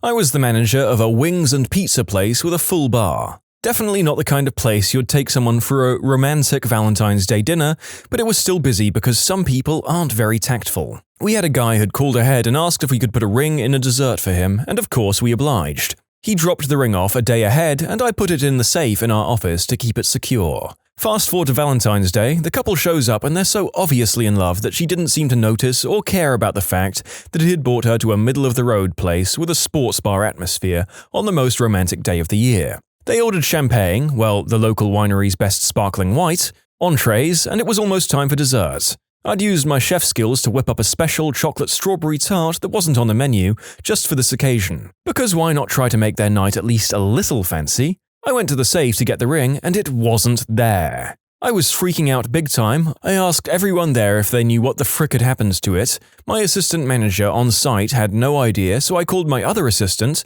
who also had the safe code, and they didn't know either. Finally, my bar manager mentioned that one of the owners had been in earlier and spent a little time in the office. So, at my wit's end, I called the owner. It turns out that he'd seen the ring in the safe and thought it was something a customer had left behind. Figuring that he'd come into an extremely lucky situation, he decided, like the scumbag he was, that he'd take it for himself and save money on a gift for his wife on Valentine's. So I asked the server and bar manager to help stall the couple. The server told them that we were going to do something special for their big date and to hold tight. I ran out, hopped in my car, and rushed to get the ring from the owner's house, because he was, as I'd mentioned, a scumbag and didn't want to be bothered with bringing the ring to the restaurant himself. The bar manager went over to the table and did some complicated tableside cocktail mix that had a bunch of flair bartending tricks and ended with a flaming shot that, once dropped into the rest, made it smoke. I was really disappointed when I heard about all of this because I would have loved to see it instead of breaking a ton of traffic laws on my quest to get the one ring. Finally, I rushed back in after about 15 minutes of being on the brink of a heart attack, placed the ring on the dessert, and had their server take it out. At that point, just about the entire staff was watching the table, and when we saw the look on her face, my heart finally started beating again. She said yes, and I started looking for someone else to work for the very next day. Operation Scumbag is a success. Eagle has landed. This is the best Valentine's Day story I've ever read. It was so awesome of you to go to all that trouble to make their night special, and that boss was a scumbag. I would have told his wife if it was me. I was working for a certain high-end chain steakhouse in the northwest corner of Greater Los Angeles, in the Valley. Valentine's is obviously one of the top 5 busiest days of the year for us. We did about 500 covers between 5 and 10 p.m. It's also a restaurant with a very open concept floor plan. Booths along the 4 walls of the restaurant and an array of tables in the middle with no partitions or anything between them. A younger couple, maybe mid-20s, dressed to the nines, came in shortly after we opened and were seated at a table basically in dead center of the dining room. They were very friendly and pleasant, and I could tell that for them, dining in our restaurant was a really special treat. So I did everything in my power to make it special for them.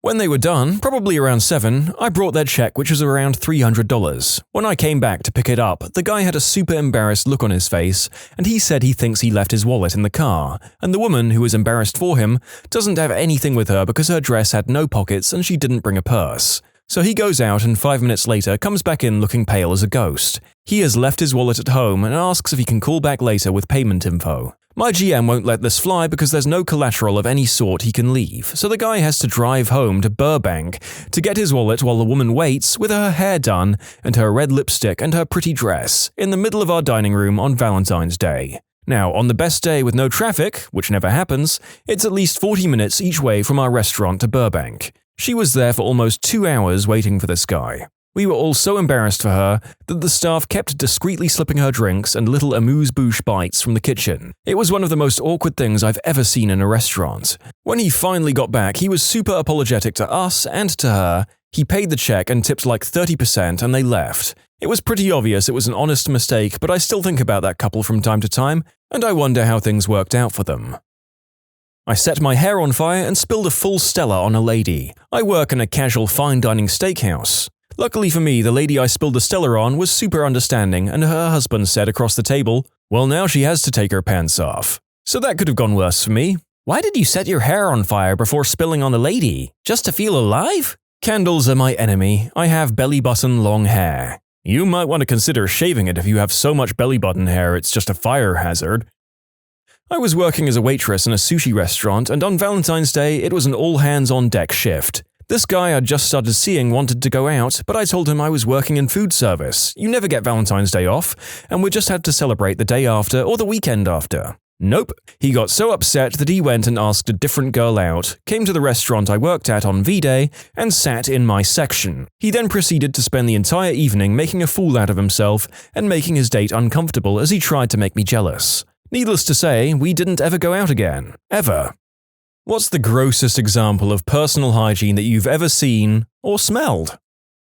I used to work retail, and one day we had this woman come into the store who had not showered for months. She stunk the whole store up from just walking around. We had to ask her to leave due to hygiene. I'll never forget that stench. It was like low tide and a dead body had been sitting around for a month. When I worked at a lingerie store, one of my first nights when I was still being supervised, a couple came in. The man was scraggly and a bit dirty looking, and the woman looked very clean. But there was a smell, a fishy smell, and my boss and I both assumed it was coming from the man. So we let the woman try on a couple of sets. Oh my god, we were wrong. We were so wrong. We had to air out the dressing room and steam clean the lingerie. It was awful. I have a girlfriend who thought it was normal for guys to have dingleberries.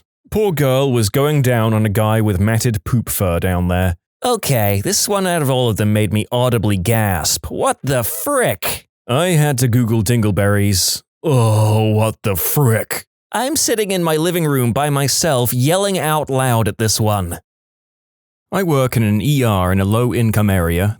There was this one that I'll never forget. She was a mid-40s obese hoarder who had decided it wasn't worth the effort to get out of her recliner for 2 weeks straight. She had a fridge within reach, so she wasn't hungry, but was producing feces and urine the entire time without getting up to use the restroom or clean herself. You could smell her down the hall with the door closed, and her behind was literally rotting away with pressure sores down to her bones. Oh, but how can you stand that? Probably nerve damage, and she'd slowly desensitized herself to being in that situation by building up behavior. I believe in this case she had some severe depression as well, which definitely could have contributed. Once the pressure sores are through the full skin thickness, they're past the pain receptors. They stop hurting, and further damage isn't noticed. Someone once came into my ER that had been laying in their own spew, most pungent but definitely other bodily fluids for several days, and the stomach acid had eroded her skin. She was pulling off chunks of her scalp, then playing with the skin and hair, all in a substances-induced state. Stay away from substances, kids. Well, I'm about a tenth of the way through this script and I already want to burn it, all the stories, and the entire internet to the ground. Oh well, only the rest of the video to go. You're welcome, listeners. I worked at an engine assembly plant in New York State where everyone else is in these 3 to 5 station teams that rotate every hour, so you don't go crazy doing the same job for 8+ hours. We had this dude who came to our group who had the nastiest teeth I've ever seen in my life. His bottom front teeth were all fused together into one big lower tusk, and his breath could gag a maggot. It got so difficult to work with the guy, you could smell his breath from at least 6 feet away, that we had to go to a manager to figure out how to handle it and not be buttholes. Well, all they could do was tell him he needed to do something about it, so he constantly had a tub of mints on him. After that, his breath just smelled like a rotting corpse and mint. So, yay. As someone who's been through this earlier in my life, I beg you to go easy on people who have the rotting smell on their breath, because there's no hiding it. It's their teeth you smell rotting. I spent most of my teenage years homeless and without insurance until I was 25. My teeth started falling apart when I was 14. Apparently, my adult teeth came in with very weak enamel, and I was always told I would take lots of visits to keep them in good health. By the time I had insurance, it was so bad that the $2,000 a year plans that everyone has would not cover anything resembling a helpful solution. Even just getting dentures and pulling the teeth was going to be $12,000 or up. I was embarrassed all the time. I spoke to no one unless I was 10+ feet away, never looked anyone in the eye, and never smiled even when I had a reason to. In the end, all my teeth needed replacing, but specifically, all of my molars had rotted down to below the gum line, and I learned to chew soft food with my tongue. So I get it, bad breath is bad, but try to see it from their point of view. Rotting teeth suck, and unless you have a plan without a yearly limit, which barely exists these days, it's hard to do anything about it. Mine was out of my control. I brushed and flossed daily, as I was supposed to, and they still fell apart. My first tooth crumbled while I was eating mac and cheese, which is not strong enough to break a tooth. I lived in a triple dorm when I was a sophomore in college. 2 friends and myself. When my friend transferred to a different school over Christmas break, the college automatically added in a third person as our dorm had the only opening on campus. The girl was a year younger than us, not a huge deal, but the problem developed a few days after she moved in with us. There was a slight odor when she walked by. The odor grew day by day. We began to realize that she wasn't showering. We had an ensuite bathroom and we would hear the water turned on in the shower for about 5 minutes, but she never came out with wet hair or looking any different than when she went in. We went for a soft approach at first. We went to Bath & Body Works and got her a really nice basket of scented soaps and shampoos and conditioners, because she only had one very odd generic shampoo that she had had in the shower. She was very grateful and we thought that would be the end of it. She put the shower items in the shower and literally nothing else changed. The levels on the soaps and shampoo didn't go down. The smell was getting worse. We sat down with her and had a serious but concerned conversation. We said we were worried about her and wanted to know if she was okay and how we could help. She said everything was fine and nobody else had ever mentioned her smelling bad. I find that completely impossible as she was surrounded by a stench of body odor coming from every pore. She said she'd shower more. She began going to parties, which we thought would make her clean up a bit, but it didn't. She would just add cheap alcohol to the body odor scent. After about a month, my roommate and I went to the dorm advisor and explained what the situation was and how we were done. She was smelling worse every day and was beginning to be very snotty to us. The residence director met with her, and although he couldn't tell us what happened during the meeting, he verified that he could smell the odor coming off her. Thankfully, she had made a friend, a very odd duck, but a duck I'm still thankful for, and that friend's roommate moved out. She moved within a week. We ran into her on campus every now and then. Same stink. I had a friend with very low self-esteem, could never find a girlfriend, self-pity kind of guy. He had the worst grime and film on his teeth. I told him he won't find a girlfriend unless he cleans his teeth because it's repulsive to anyone with any respect for themselves, in less words. He denied it, saying someone will like him for him, blah blah blah. Well, one day his grandma paid for him to see a dentist who made them pearly whites once again. Not 2 weeks later, he had himself a girlfriend. Still thinks it was never the problem. Woman was a heavy smoker, which can cause a lot of issues in itself, and bad BO like she never showered, and the list goes on and on. But the worst thing was this nasty brown blouse that she wore all the time, and I mean like 4 days a week at least. But she did wear other things occasionally because they always jumped out. Thing is, there was a picture on her desk wearing that blouse from like 5 or 6, whatever years before, and it was white in the picture. I just thought it was coincidence, and no way it was the same one, till one of her co-workers who shared the office with her started complaining about her one day when she was gone, and the woman confirmed it was the same shirt and she had slowly watched it change from white to whatever disgusting color it currently was over the years. My granddad did quit eventually, but my nan smoked until she died. Anyway, I'm there with my mom and aunt cleaning the house, and they always had this yellow/green wallpaper. Start taking family pictures off the walls and suddenly this lovely baby blue wallpaper is staring right at us. A guy we call the Stink Beast. I was a rent-to-own delivery guy right out of college. We had a regular customer that smelled like a sock stuffed with boiled cabbage and soaked in diarrhea, all the time. He also only wore tank tops. I went to his nasty house to pick up a stereo he couldn't pay for. I spent 20 minutes in his house unhooking wires, etc. There was dog crap on the couch next to me in more than one spot. And I mean actual turds, not a smear or something. I rolled the stereo out on a dolly through several more piles of crap and loaded the stereo into the van. As I'm ready to close the door, he runs out with a wad of cash and wants me to put it back. While I'm writing up a new ticket, he leans in to adjust something on the stereo. His sweaty, hairy pit jams right into my face. It was like getting hit in the face with a used diaper. I immediately whirl around and spew in his yard. While I'm trying to be nice and pretending to get the flu, his dog proceeds to come over and eat said spew. So yeah, this guy. Bonus to the story, 2 years or so after this happened, I saw the Stink Beast at an old country buffet. I told my wife that he was there, and her reply was that he must be the guy in the blue tank top. She said she could smell him from the opposite side of the steam table. Said people were sniffing the steamer like something had spoiled. I had a part-time job at uni cleaning out student rooms after the occupants had moved out.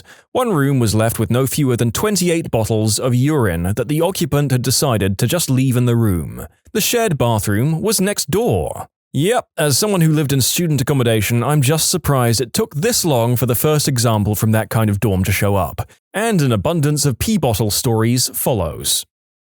My buddy supervises commercial building construction. He constantly has to reprimand and discourage the workers from peeing in bottles, then sealing them in the walls, all because they're too lazy to walk to the porta potty and too lazy to throw the bottles away. I'm currently imagining future archaeologists quizzing each other over the meaning of why our civilization sealed urine into walls.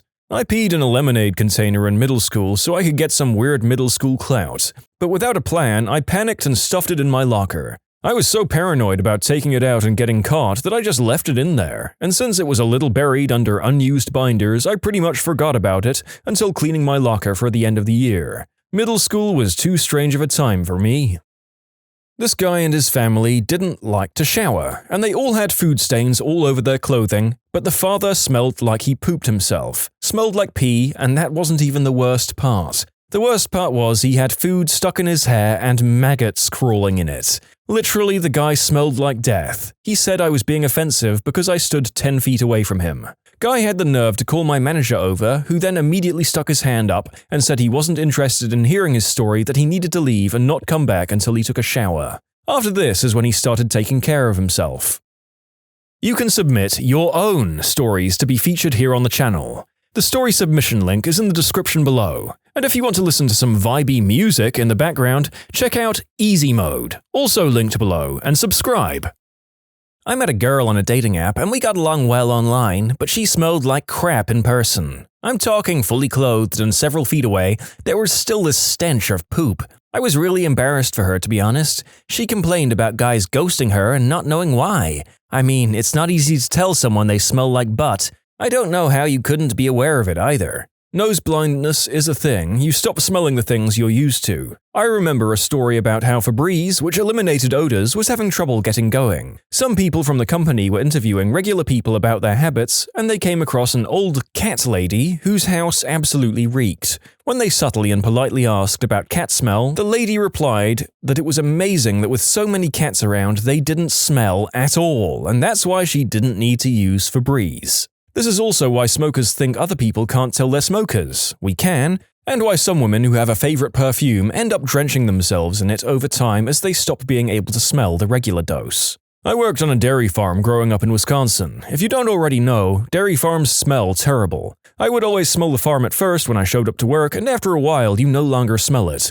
The kids in high school made fun of how I smelled, even though I wore clean clothes and took showers every night when I came home from work. Fast forward to me coming home for the first time in a year after joining the army, I'm going through some old clothes and wow, the stench on those things, even though they were washed, was quite strong.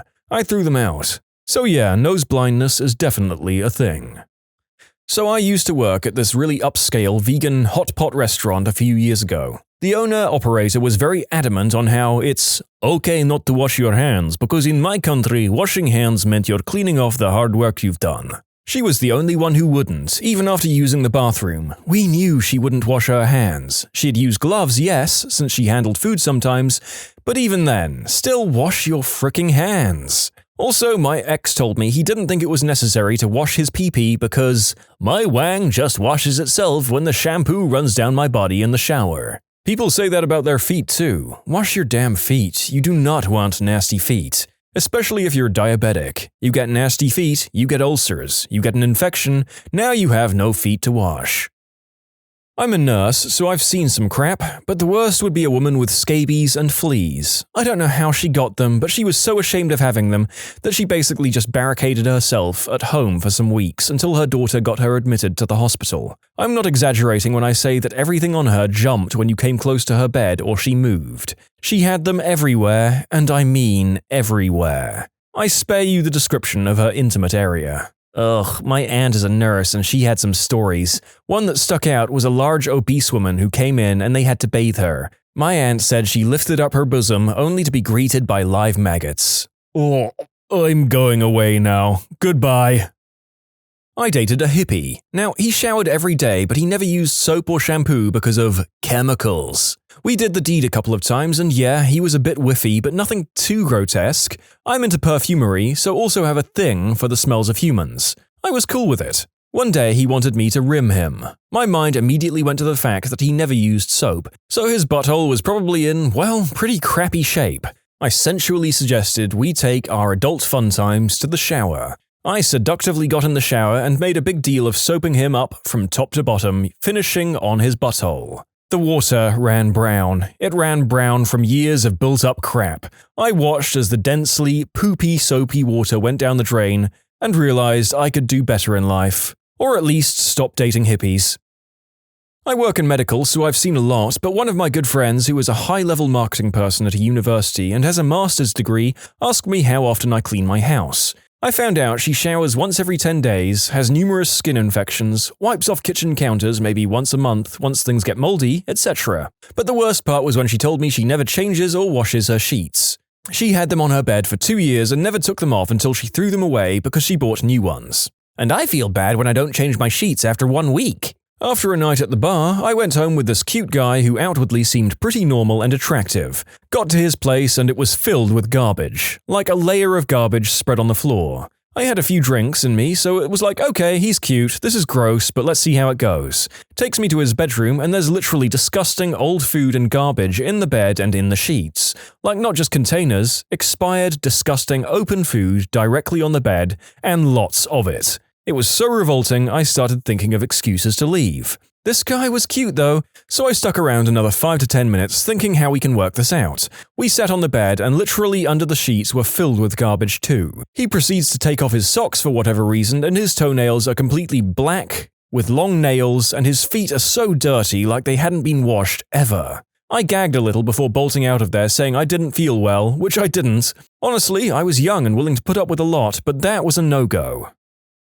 Oh my god, a lot of my girl pals have told me a lesser version of this same story, and I'd say, went home with a cute guy only to find out he's a filth wizard man-child is pretty common, but not to this extent. Unrelated, this script has been very challenging to record without gagging. If you've listened this far, I salute you. Please let me know if you've made it up to here. I have one and only one instance of insane hygiene. When I was in college, they got some dorm assignments screwed up.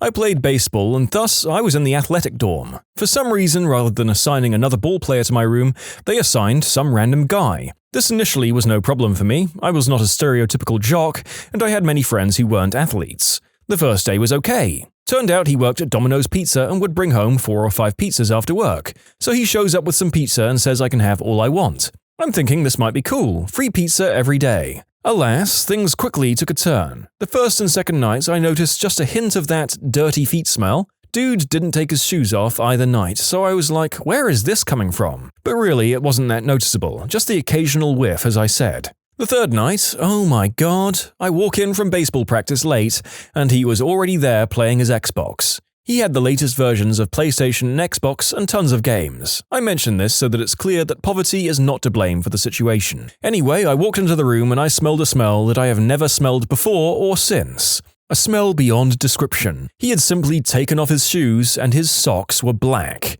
They were supposed to be white. God knows the last time he had changed them, I stepped back outside to keep from gagging. For the next month, until they straightened out the dorm situation, I was only in my room for sleep. Nothing else. The only way I could sleep was to spray my pillow with cologne or something and bury my face in it. The smell hung in the air after that, even when he wasn't there. When my friends would come by to get me to go out, they would walk in and immediately turn and leave and give me a what the frick look. During my month living with my new friend, who to my knowledge never actually attended a class, I never saw him shower. I saw him in 2 sets of clothing during that month, his pizza uniform and a t-shirt and gym shorts ensemble completed by his spoiled socks. After he was relocated, I never saw him again, and I pray that whoever was his new roommate was born without a sense of smell.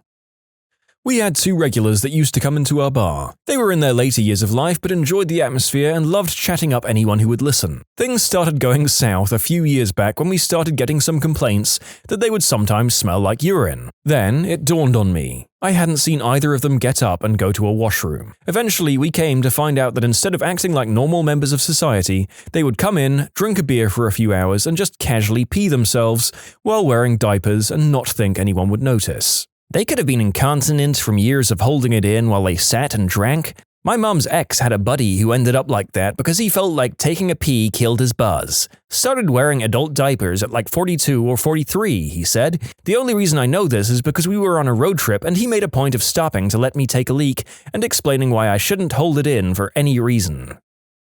I went to a friend's house and she picked up poop from her cat's litter box with her hand and then proceeded to not wash her hands. Wait, stop! What the frick? This might be the most casually messed up one here, in my opinion.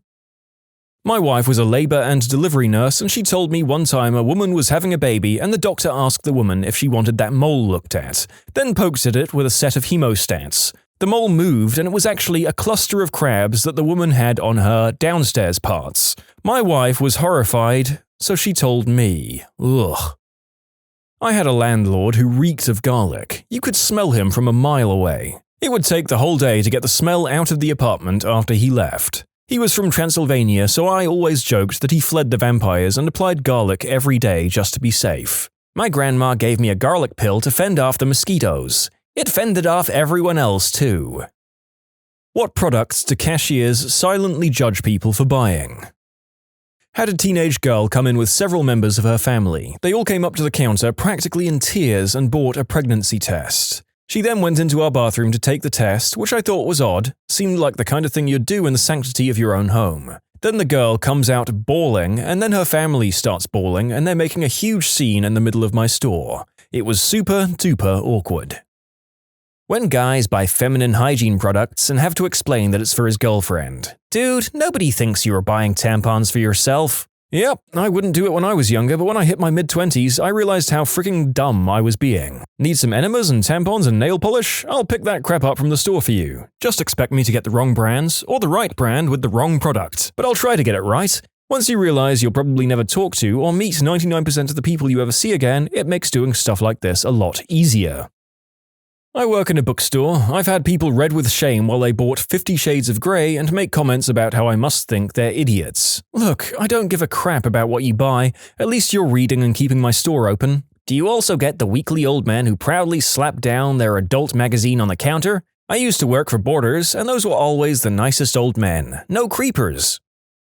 Every time I buy lube, I always get this feeling that the cashier thinks I'm buying it for butt stuff. Same feeling whenever I buy double-ended, penetrative adult toys. One of our customers buys anywhere from 25 to 32 bottles of laxatives a week. Every week, and not the oral kind either. Maybe he cares for a giant family of surprisingly healthy smack addicts. Despite the fact that it contains mention of a crippling substance addiction, the last suggestion was strangely wholesome, don't you think? I don't judge, but I get some good stories. I saw a guy in the contraception aisle looking absolutely baffled at the wide variety of jimmies.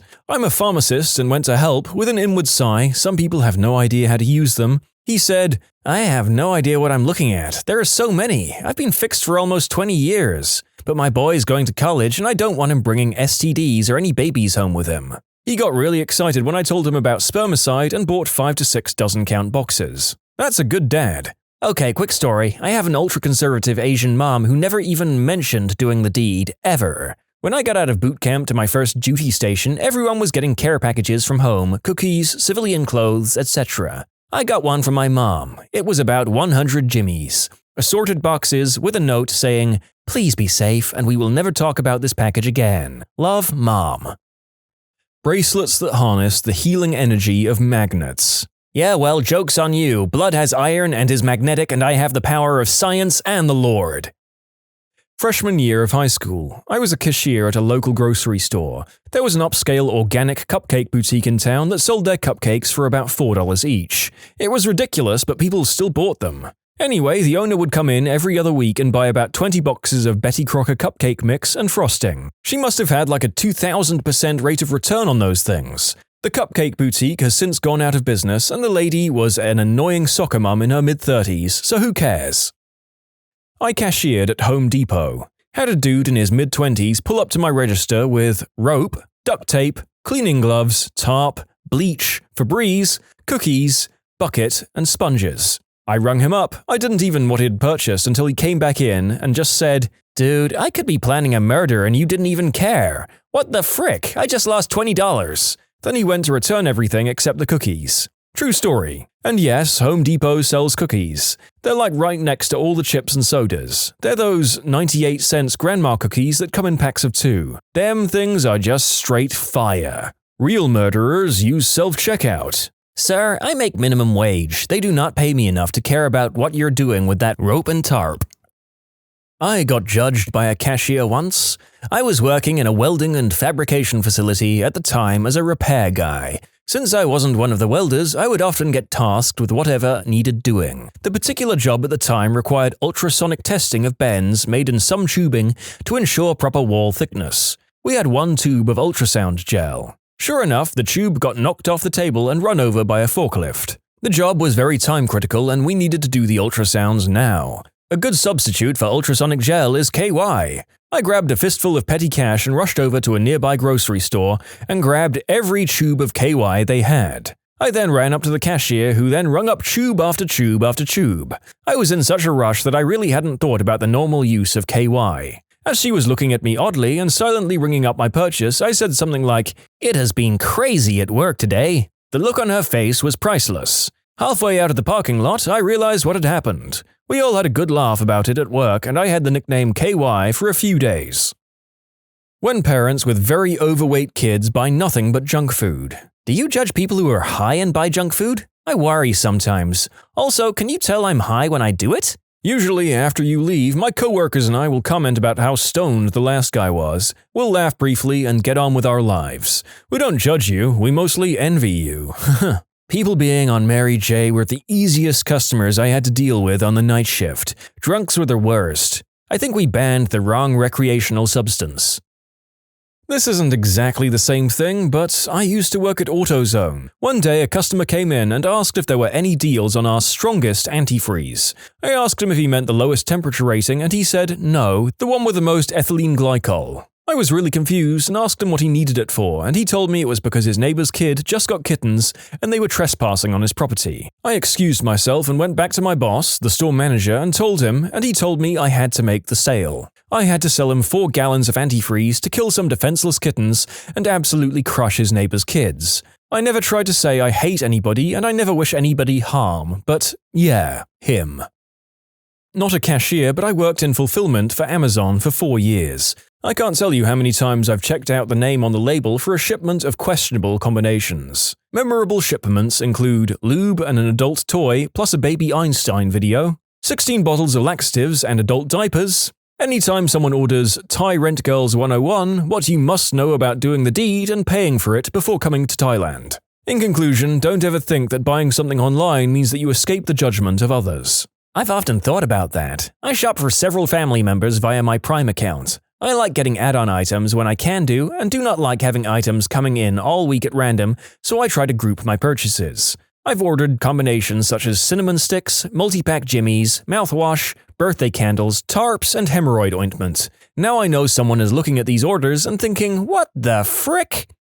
I mean, at least you're escaping the withering face-to-face judgment. Surely that counts for something.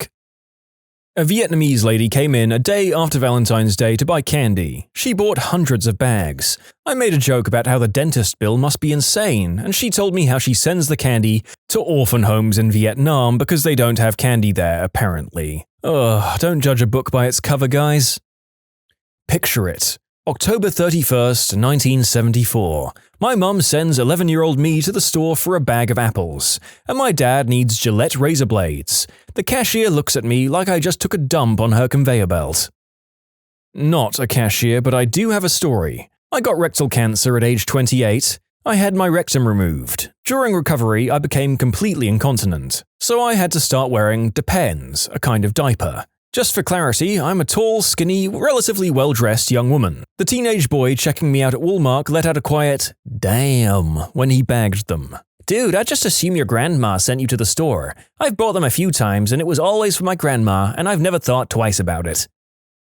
The only time I really judged someone was when he came in and found a perfume he liked and bought 2. I said it would probably be a good idea if you have 2 women in your life, thinking wife, mother, daughter, etc., to get them something different. He said, "Oh no, one's my wife, the other's for my girlfriend. If they wear the same perfume, I don't have to worry about my wife smelling my girlfriend's perfume on me." I mean, that's smart, but it's also so crappy. Once went into a Victoria's Secret to buy a Valentine's gift for my girlfriend. The cashier asked me, "Would you like to join the Bra of the Month Club?" I asked her what that was and she said, not knowing if I was married or not, You get one bra shipped to you every month which you can give to your wife or girlfriend? I said, can I get one for each of them? And she looked at me kind of horrified until I started laughing. The only people I silently judge are the ones trying to make up a reason for me to not silently judge them. So what if you eat that whole cake by yourself? Live a little! A cashier once talked crap to my grandma when she bought pig's feet. I think they're gross too, but I don't want you talking crap to my grandma about how gross they are. Mind your business. When my friend would buy Depends, you could tell the cashier and everyone in line would judge him hard. He was a 23-year-old college kid who still peed the bed when he drank. He tried his best, man. No, he didn't wear them to parties. He tried to remember to put them on when he drunkenly got home. This led to him putting them on backwards multiple times. This effectively kept the pee out of his diaper and in his bed. Once he forgot to put them on and brought a girl home. Let's just say he convinced her that he drunkenly showered in the middle of the night. Her ride home must have been mortified. He's not my friend anymore, by the way. You can submit your own stories to be featured here on the channel. The story submission link is in the description below. And if you want to listen to some vibey music in the background, check out easymode, also linked below, and subscribe.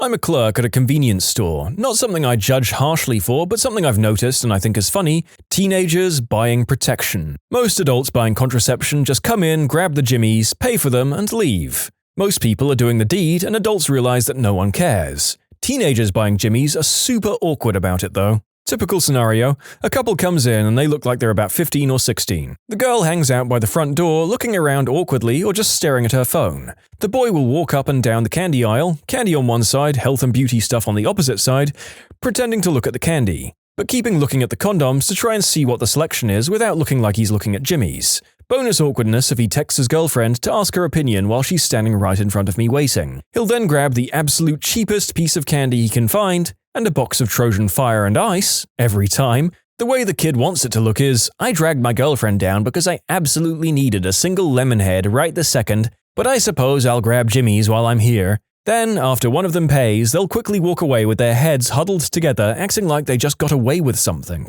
I always want to tell them that they don't have to treat it like something shady or sordid, and that no one gives a crap, but I'm happy they're using protection, and I worry that even mentioning it would embarrass them so much that they wouldn't come in next time.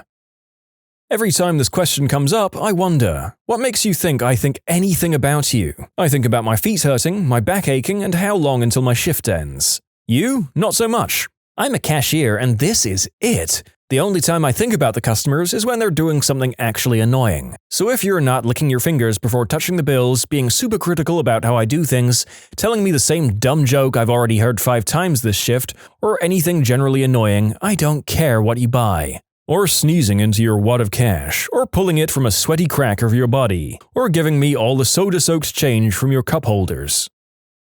The only time I can remember having a thought about a customer was when they brought our camouflage print lingerie with pink edging. I honestly couldn't care less if they wanted to buy it, even though I thought it was hideous, but while folding it, I couldn't get over how itchy that fabric was. I was curious about why someone would subject themselves to that. My shopping habits were judged by a cashier when I was 14. My music teacher sent me to the store for unlubricated jimmies. They're a way of keeping actors' sweat from damaging body microphones. It was a small town and the cashier knew me. She was horrified about what I was buying, and before I could explain, she insisted on calling my mother to let her know I was doing the deed.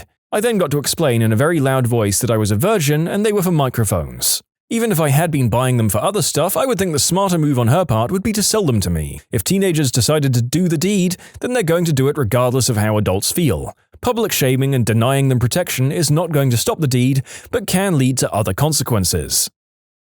This is the correct attitude to the sheer inevitability of teens doing the deed, regardless of what the adults in their lives think about it. If they're gonna do it anyway, just make sure they're being safe. I used to work at a local pharmacy and a regular customer came in. The only items he purchased were a wrist brace and a tube of KY jelly. He must have noticed me looking at the items and he said, "I swear these are unrelated. Whatever helps you sleep at night, dude." When parents get angry at their kids for wanting a 50-pack of stickers or some cheap child's magazine, saying, "We don't have enough money for that," while paying for cigarettes and lottery tickets. Sometimes I just lie to my kids about not having money because we have so much of this random crap at home that I think I'm going to scream every time I open a drawer in the kitchen. As a parent of 6-year-old twins, I could not agree with you more. It's like every gosh darn step I take, I'm stepping on a coloring book or a random pack of some kind of bullcrap that I just said, fine, you can get it if you just shut the heck up about it.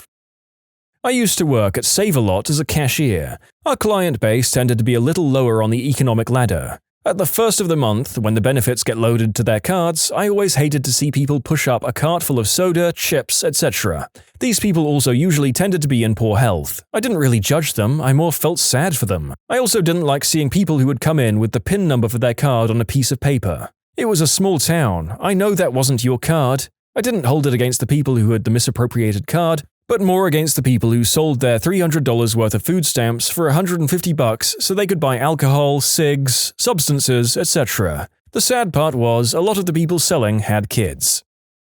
I learned the other day that you can apparently get judged for buying alcohol at 7 a.m. The cashier was pretty vocal about it, and if I wasn't so non-confrontational, I would have told a manager. She flat out said something along the lines of, "It's a little too early for boozing up, don't you think?" 1. None of your business if I'm drinking early in the morning. 2. It was on sale during my routine trip to get milk and such. Am I supposed to just leave it and come back after 5 p.m. to buy my alcohol? However, when I got home, I realized how my entire purchase looked. I got milk, chocolate milk, Lunchables, also on sale, and a strawberry daiquiri. She probably thought I had kids or something, so I understand her concern.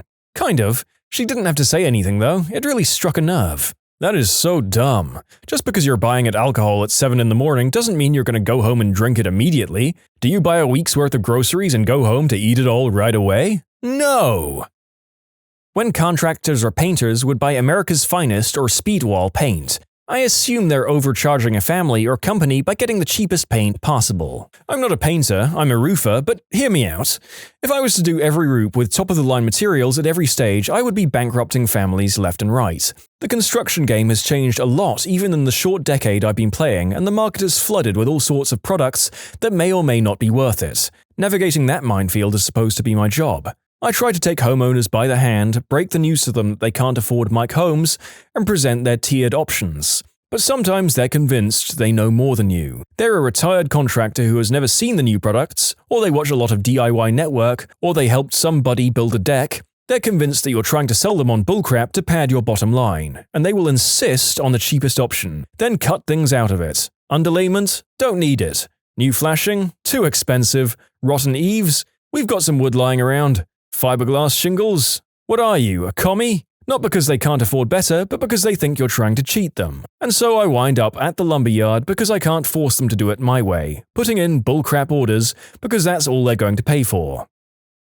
We sell Batman underwear that comes with an underwear cape at my work. I always have a little bit of judgment when those come through my line. Also, when old people buy leggings. Oh my god, my parents bought me these undies for Christmas. I'm 26. Actually, they are the Teenage Mutant Ninja Turtles version. But what do you do with the cape? You can't wear these under anything because the cape bunches. Am I supposed to wear these over my pants? I feel bad removing the cape portion, so I've left it on so far. Not a cashier, but I shop at Whole Foods. Invariably, there will be someone in front of me. She will have some $30 snake oil supplement and an overloaded container of prepared food, the kind where you pay by the pound. She will pull out cash as she's rung up and realize that she doesn't have enough to cover both, so she takes out the snake oil and leaves the food, which cannot be resold. I assume not only is she a moron for buying that crappy supplement, but is hoping the cashier will let her keep the food once it's been voided, since it's going into the trash. As a former Whole Foods employee, these people are infuriating. Wife was buying stuff for camping: hatchet, rope, some duct tape for the hole in the tent, small shovel and matches. The cashier was looking at her and she bursts out, "Husband teed me off for the last time." The cashier's eyes bugged out and he just let her go. Wife and daughter come out and are laughing and crying. On Mother's Day, a young guy, probably too young to have kids of his own, checked out with a Mother's Day card and a box of Jimmies. I said, "You must really love your mom." And he said, "Oh God, I didn't even realize." I work at a golf course and a medium bucket costs $7 for 40 balls, while a jumbo is $13 for 100 balls. When people come in and get two mediums for $14, it instantly makes me think they're idiots. In case you're dumb too, 2 mediums is $1 more for 20 less balls. Ha! I work in a small hardware store, and if someone comes in to buy a plunger, and sometimes it's these young women, I wonder if they're the ones who just took a big enough crap to clog up their toilet and have to come in to get a plunger. I've had to buy a few pregnancy tests in my time, and I always switch the diamond ring my boyfriend bought me to my left hand so I don't get a look of pity. Just so you think I'm not crazy, I have a really irregular period.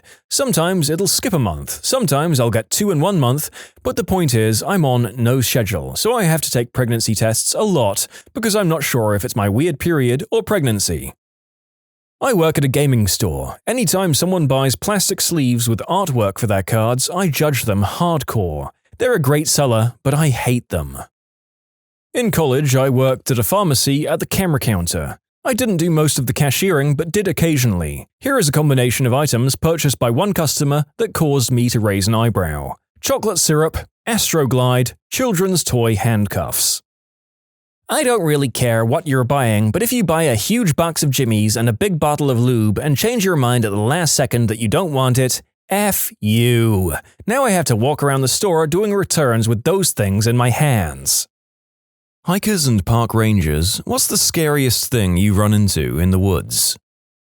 A few years ago, my brother and I were camping in Colorado. He heard a twig snap somewhere nearby and he wakes me up. We scan with our headlamps and see a huge pair of eyes staring at us through some willows. I figured it must be a bear. It kept staring at us for about 5 minutes until we turned off the lights. We were going to move camp back towards some other groups. All of a sudden, a massive moose comes charging out of the willows. Luckily, it veered off before it collided with our tent. Another time, I was hiking a trail I hike regularly with my dog, but it was totally deserted because of some rain. She was ahead of me, maybe 20 yards, when she comes to a dead stop and beelines it back down the trail, completely ignoring my calls. As I chase her, I notice an unmistakable mountain lion print.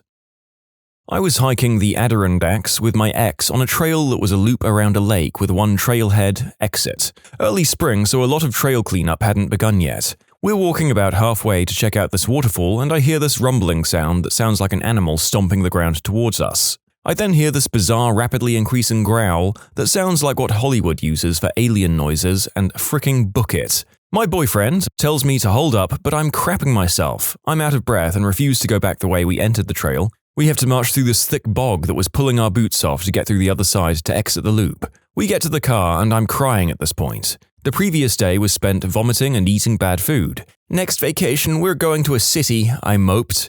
We'd been in the Adirondacks for the past 4 vacations, and honestly, this experience beat me down. Years later, I was listening to nature sounds on the internet and I hear that growl. A chill went up my spine. I learned that's a real thing. It was a mating call of a ruffed grouse bearing its wings on its chest. Yep, I freaked out because of a randy bird. I was in archaeological field school, living in a tent for 6 weeks at 7,500 feet, and the closest paved road was 10 miles away. One night, I woke up to a huffing, snorting kind of sound right outside my tent. Next thing I know, whatever it was bumping my head. I froze for a second, then on pure instinct, I did an overhead punch. Definitely felt contact. Whatever it was, it went away. This was on the US Forest Service grazing land, so it could have been a cow with insomnia, but it could have also been a mountain lion or black bear. Wasn't even tempted to go out and see what it was. I preferred the safety of my tent.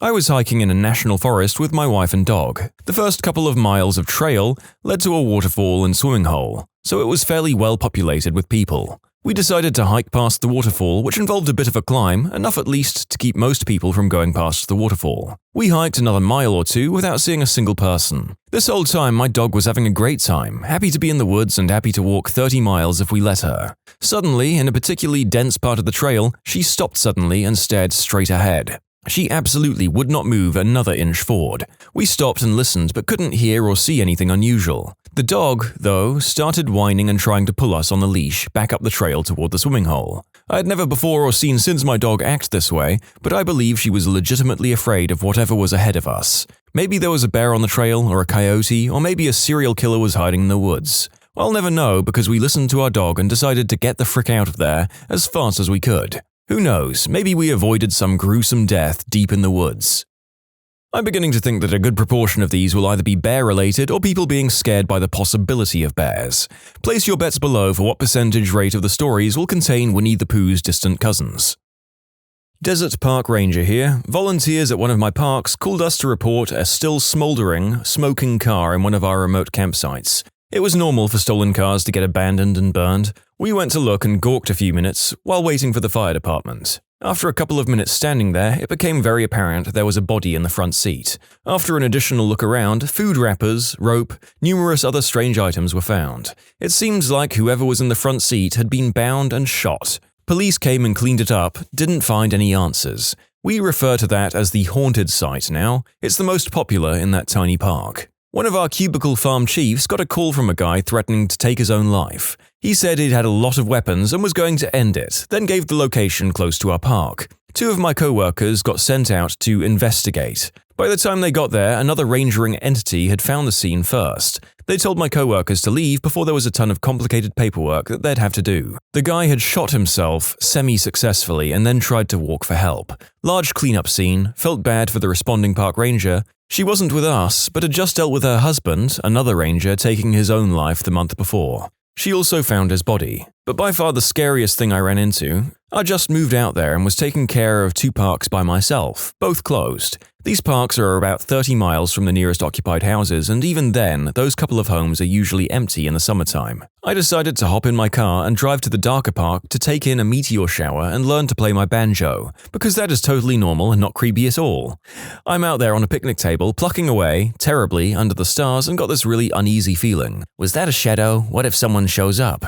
What if someone's listening and starts singing? This is the burned car park. What if they came back? As I'm drowning in the silence with occasional string plucks to distract myself, I hear muffled voices in the brush, quick mumbles, then rustling. My heart dropped and my neck grew cold. There is no way this will be a normal interaction. My eyes struggle with the dark, scanning bushes, trying to find the shapes. The sounds grow closer and seem eerily high-pitched. Children? What the frick? Park ranger dies of a heart attack, found 3 days later still clutching banjo will be a good headline. That is the day I learned that coyotes have the run of the desert and don't worry about being quiet. 3 of them, bound through the creosote bushes with a yip or 2, passed close by me. No fricks given. This is the last time I ever played my banjo there. The Trailside Killer. In Northern California, late 70s, hiking with a friend, and I came across him at a rock outcropping on Mount Tam. He gave off a very discomforting vibe and we didn't hang around. We both independently recognized him when he was finally captured a few years later, and his picture was in the paper. If I'd been with my girlfriend, we might not be alive. He was a creepy-looking dude. A charming-looking fellow. I worked as a tree planter in northern Ontario, living in tents in very remote parts of the forest, like hours away from civilization, only accessible by logging roads. Strangest was from a fellow planter who found a backpack in the middle of this area with shoes, clothes, a wallet with a school ID, and a film camera. How it ended up there is a total mystery because this is no place for hiking or camping. Scariest for myself was waking up to my tent vestibule collapsed and a large bear claw rip which I apparently slept through, as well as turning a corner to a large wolf about 10 feet away, and returning to a spot I'd planted about 5 minutes earlier to fresh mama and bear cub prints. Realizing a bear family had sauntered behind me while my back was turned was very unsettling because you do not want to mess with a bear and her cubs. Canadian wildlife is scary, yo. The most surreal experience I had was during an off-trail hike in the Rockies in Colorado. I was extremely depressed and spending a day away from an awful ex. I wasn't really sure what my plan was, but I fell on my butt through ice into a shallow stream and I was crossing and just said, frick it, I'm not going back to my car. Well, just near the top of a steep hill, I almost stepped on some sort of leg bone. I was like, oh crap, that's cool. Until about 3 feet away, I saw several more limb bones and most of a spine between a couple of mounds. I didn't see fresh blood, but was certain it was regular territory for something that could frick me up. I kind of froze and looked around me since I didn't hear anything so far. I decided to get a few pics and then slowly left down the hill. About halfway down, I turned back up the hill because I figured I was overthinking it, and I really didn't want to go home. About 5 steps back up, and I definitely heard some sort of animal walking around the top of the hill. And I didn't stick around to see it. I slipped in the water again on my way out though. Bears were just chilling out in our campsite in New Mexico in the middle of the night making sounds. One random guy, not in our group, literally just gets out, grabs a stick, and chases them out while screaming. Man, that guy was wild. Didn't see, but heard. My husband and I were hiking in a state park in the East Coast. It was midday during the work week, so we maybe encountered 2 other people the 3 hours we were out and about. The only sounds we heard were from ourselves, our dog, and some birds or animals. All of a sudden, I hear mild chanting. I asked my husband if he heard it too, and he nodded but signaled for me to be quiet. My dog's ears were at full alert and the hair on his back was standing straight up. We continued walking, and the noises turned into full-blown monk chanting. Think Halo Gregorian chant. It was clear as day, like I was standing right next to a speaker. To make myself feel better, I convinced myself some teens were hiding down there somewhere playing it on their phones. After 5 minutes of hearing it, it disappeared and we barely spoke a word for the last 3 miles back. Still creeps me out. There was an episode of Paranormal Witness that had this exact thing happen to some people in the woods by their house. There was absolutely no one around. Nope. I live in a beach community with a maritime forest nearby, and while hiking about 40 years ago, I found a huge sea turtle hanging by its neck from a tree. I bet the shell was 4 feet across. I figured someone was hoping to recover the shell after the flesh had rotted away, but I don't think the neck was going to hold up for that long. Definitely weird. I mean, surely that violates some sort of environmental protection law. I just hope that someone found an already deceased turtle to do that to, rather than killing one. Surrounded by crystal heads in an Australian national park at night, with no signal, they stopped us in our car at the gate. Maybe 5 of them hopped out and surrounded the car, asked us if we knew where they could get any. I had my big Becca BK knife by my side. Thankfully, they left. Working in a rainforest in Southeast Asia many years ago, one of the things we did was trap moths at night. You would sit in front of a big white sheet, with a lamp in front of it, powered by a generator, and then periodically go and see what insects had attached to the sheet. Incidentally, the insects attracted frogs, which attracted snakes, which attracted bigger things. Due to the noise and light, the trap was about a mile away from camp, so you'd be there at 3 a.m., all alone in the middle of a jungle. One cloudy night there wasn't much happening at the 1 a.m. to 3 a.m. shift. I heard a rustle in the woods beside me. This wasn't unusual, but it was a bit bigger than I was used to hearing. The rustle came closer, and I started getting tense. It got closer still, and I was starting to think I was going to get mauled by a tiger. Suddenly, a disembodied face broke out of the tree line, screaming in an unintelligible language. I practically crapped myself, screamed a little, and the disembodied face disappeared back into the wood, issuing high-pitched giggles. It was only after my heart slowed that I realized one of the local lumberjacks had given me a jump scare using a torch under their face for spooky lighting. I wasn't even mad. It was hilarious. You can submit your own stories to be featured here on the channel. The story submission link is in the description below. And if you want to listen to some vibey music in the background, check out easymode, also linked below, and subscribe. It was 3 a.m. and everyone was KO'd in their tents. I was awoken by the sound of someone, or something, walking around my tent. I hear a distant but blood-curdling scream. For the next 30 minutes, I see a light waving around outside. I thought about going out to investigate, but didn't want to die. It took me a few hours to fall asleep. The next day, it turns out a cub was poking around our campsite. My friend was hammock camping, which probably piqued the cub's curiosity. It poked a claw through the hammock and left a sizable gash on his elbow. My friend said he didn't fall asleep for 2 hours and kept shining his flashlight around in case the cub returned with its mother or something. This happened about 6 feet away from me. Was on a camping trip in the Boundary Waters in Minnesota, and we woke up in the middle of the night to this incredibly loud slap and a splash out in the middle of the lake. Sound carries really well across water. Our first fear was that someone was shooting at us, and that was absolutely terrifying. Then we heard it again, a bit closer, and one of the guys realized it was a fricking beaver slapping its tail on the water before it dove below. My last trip up there, I was awoken from a midday nap by my buddies sing-songily screaming, "Bear!" Turns out we had made camp in the middle of a berry patch, and a bear was having a feast about 10 feet from my head. Was camping with my Boy Scout troop at the time, and woke during the middle of the night to footsteps and breathing. It got louder and more footsteps started. My bunkmates were up too at this point. Then we start to hear huffing and animal noises. Turns out the field our campsite was at was in the middle of an apparent cow crossing. Had to be at least 30 of them walking by at once. Definitely a scary moment to wake up to in the middle of the night, hearing a million footsteps and animal noises. FYI, cow pies were everywhere the next morning. A pack of dogs ran up on my wife and I while hiking out of the Grand Canyon at about 3 a.m. Very, very dark outside. Her and I had headlamps. We stopped, they stopped. All I saw was a bunch of glowing eyes and bushy-tailed silhouettes. After a beat, I realized they were working dogs for the reservation, so I just went, "Hey, puppers!" in the same voice I use for my dog, and they immediately went on their way. Ended up not being dangerous really, but I almost crapped myself. Was in the Big Bend National Park about 20 years ago prepping for a backpacking series presentation for REI. Big Bend is the western portion of Texas that dips downward along the bend of the Rio Grande that forms the border with Mexico. It's mixed high desert and smaller mountains, gorgeous place with a great history. I was hiking the area near Santa Elena Canyon, probably a couple of hours before sunset to try and get pics for the presentation. This area of the park opens into the comparatively flat sections of the basin, where the river broadens and the wildlife tends to be more diverse and obvious there. Hence, there I was. I was several hundred meters away from my van, which was parked in a designated lot at what passed for a trailhead at the time.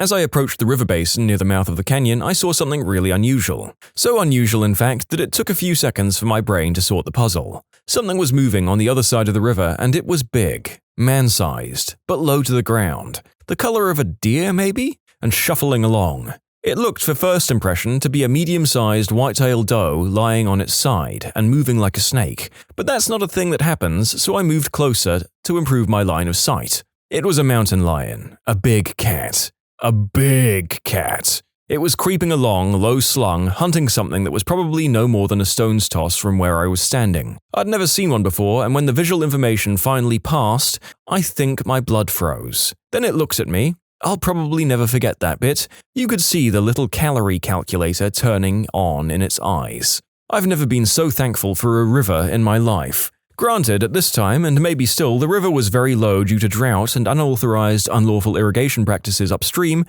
and you could likely cross at several points at this location with minimal risk, but it was still quite broad and definitely looked the part of a potent water barrier. Death Kitty does a series of double takes, head shifting from me to whatever the prey's location is back and forth rapidly, said calorie counter and risk calculator, trying to get a fix on this evening's menu. I die a little, maintain my facing, and begin slowly and quietly moving away. Not sure if I wasn't worth it, if the river was too much of an X factor, or if the big un just really wasn't that into me, but no chase was given, and after breaking line of sight, I was able to get back to the van just fine, with no sign of pursuit and some mild tachycardia. That was the longest short walk I've ever taken. Later that night, I was parked off the main park road in an area where big cats commonly hunted. I'll always remember being parked there, in the middle of nowhere, munching on slightly stale Oreos and a bottle of water, listening to the occasional growl or scream of a big cat peel out of the darkness, and being thankful for my relatively fortunate position on the food chain. Also, one night I hallucinated on NyQuil, a side effect I regularly experienced with the quills,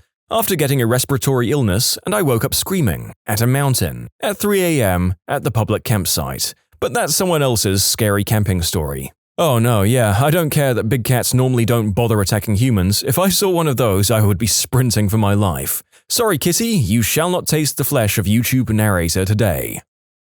Not really a park, but we were camped on a remote beach in Northern Australia on an Aboriginal reserve. We had special permits. When we woke up in the morning, we noticed a huge trail dragging footprint where a croc had walked by our tent during the night. The croc was on the other side of the bay, assuming it was the same croc, and must have been at least 6 meters long. We packed and moved.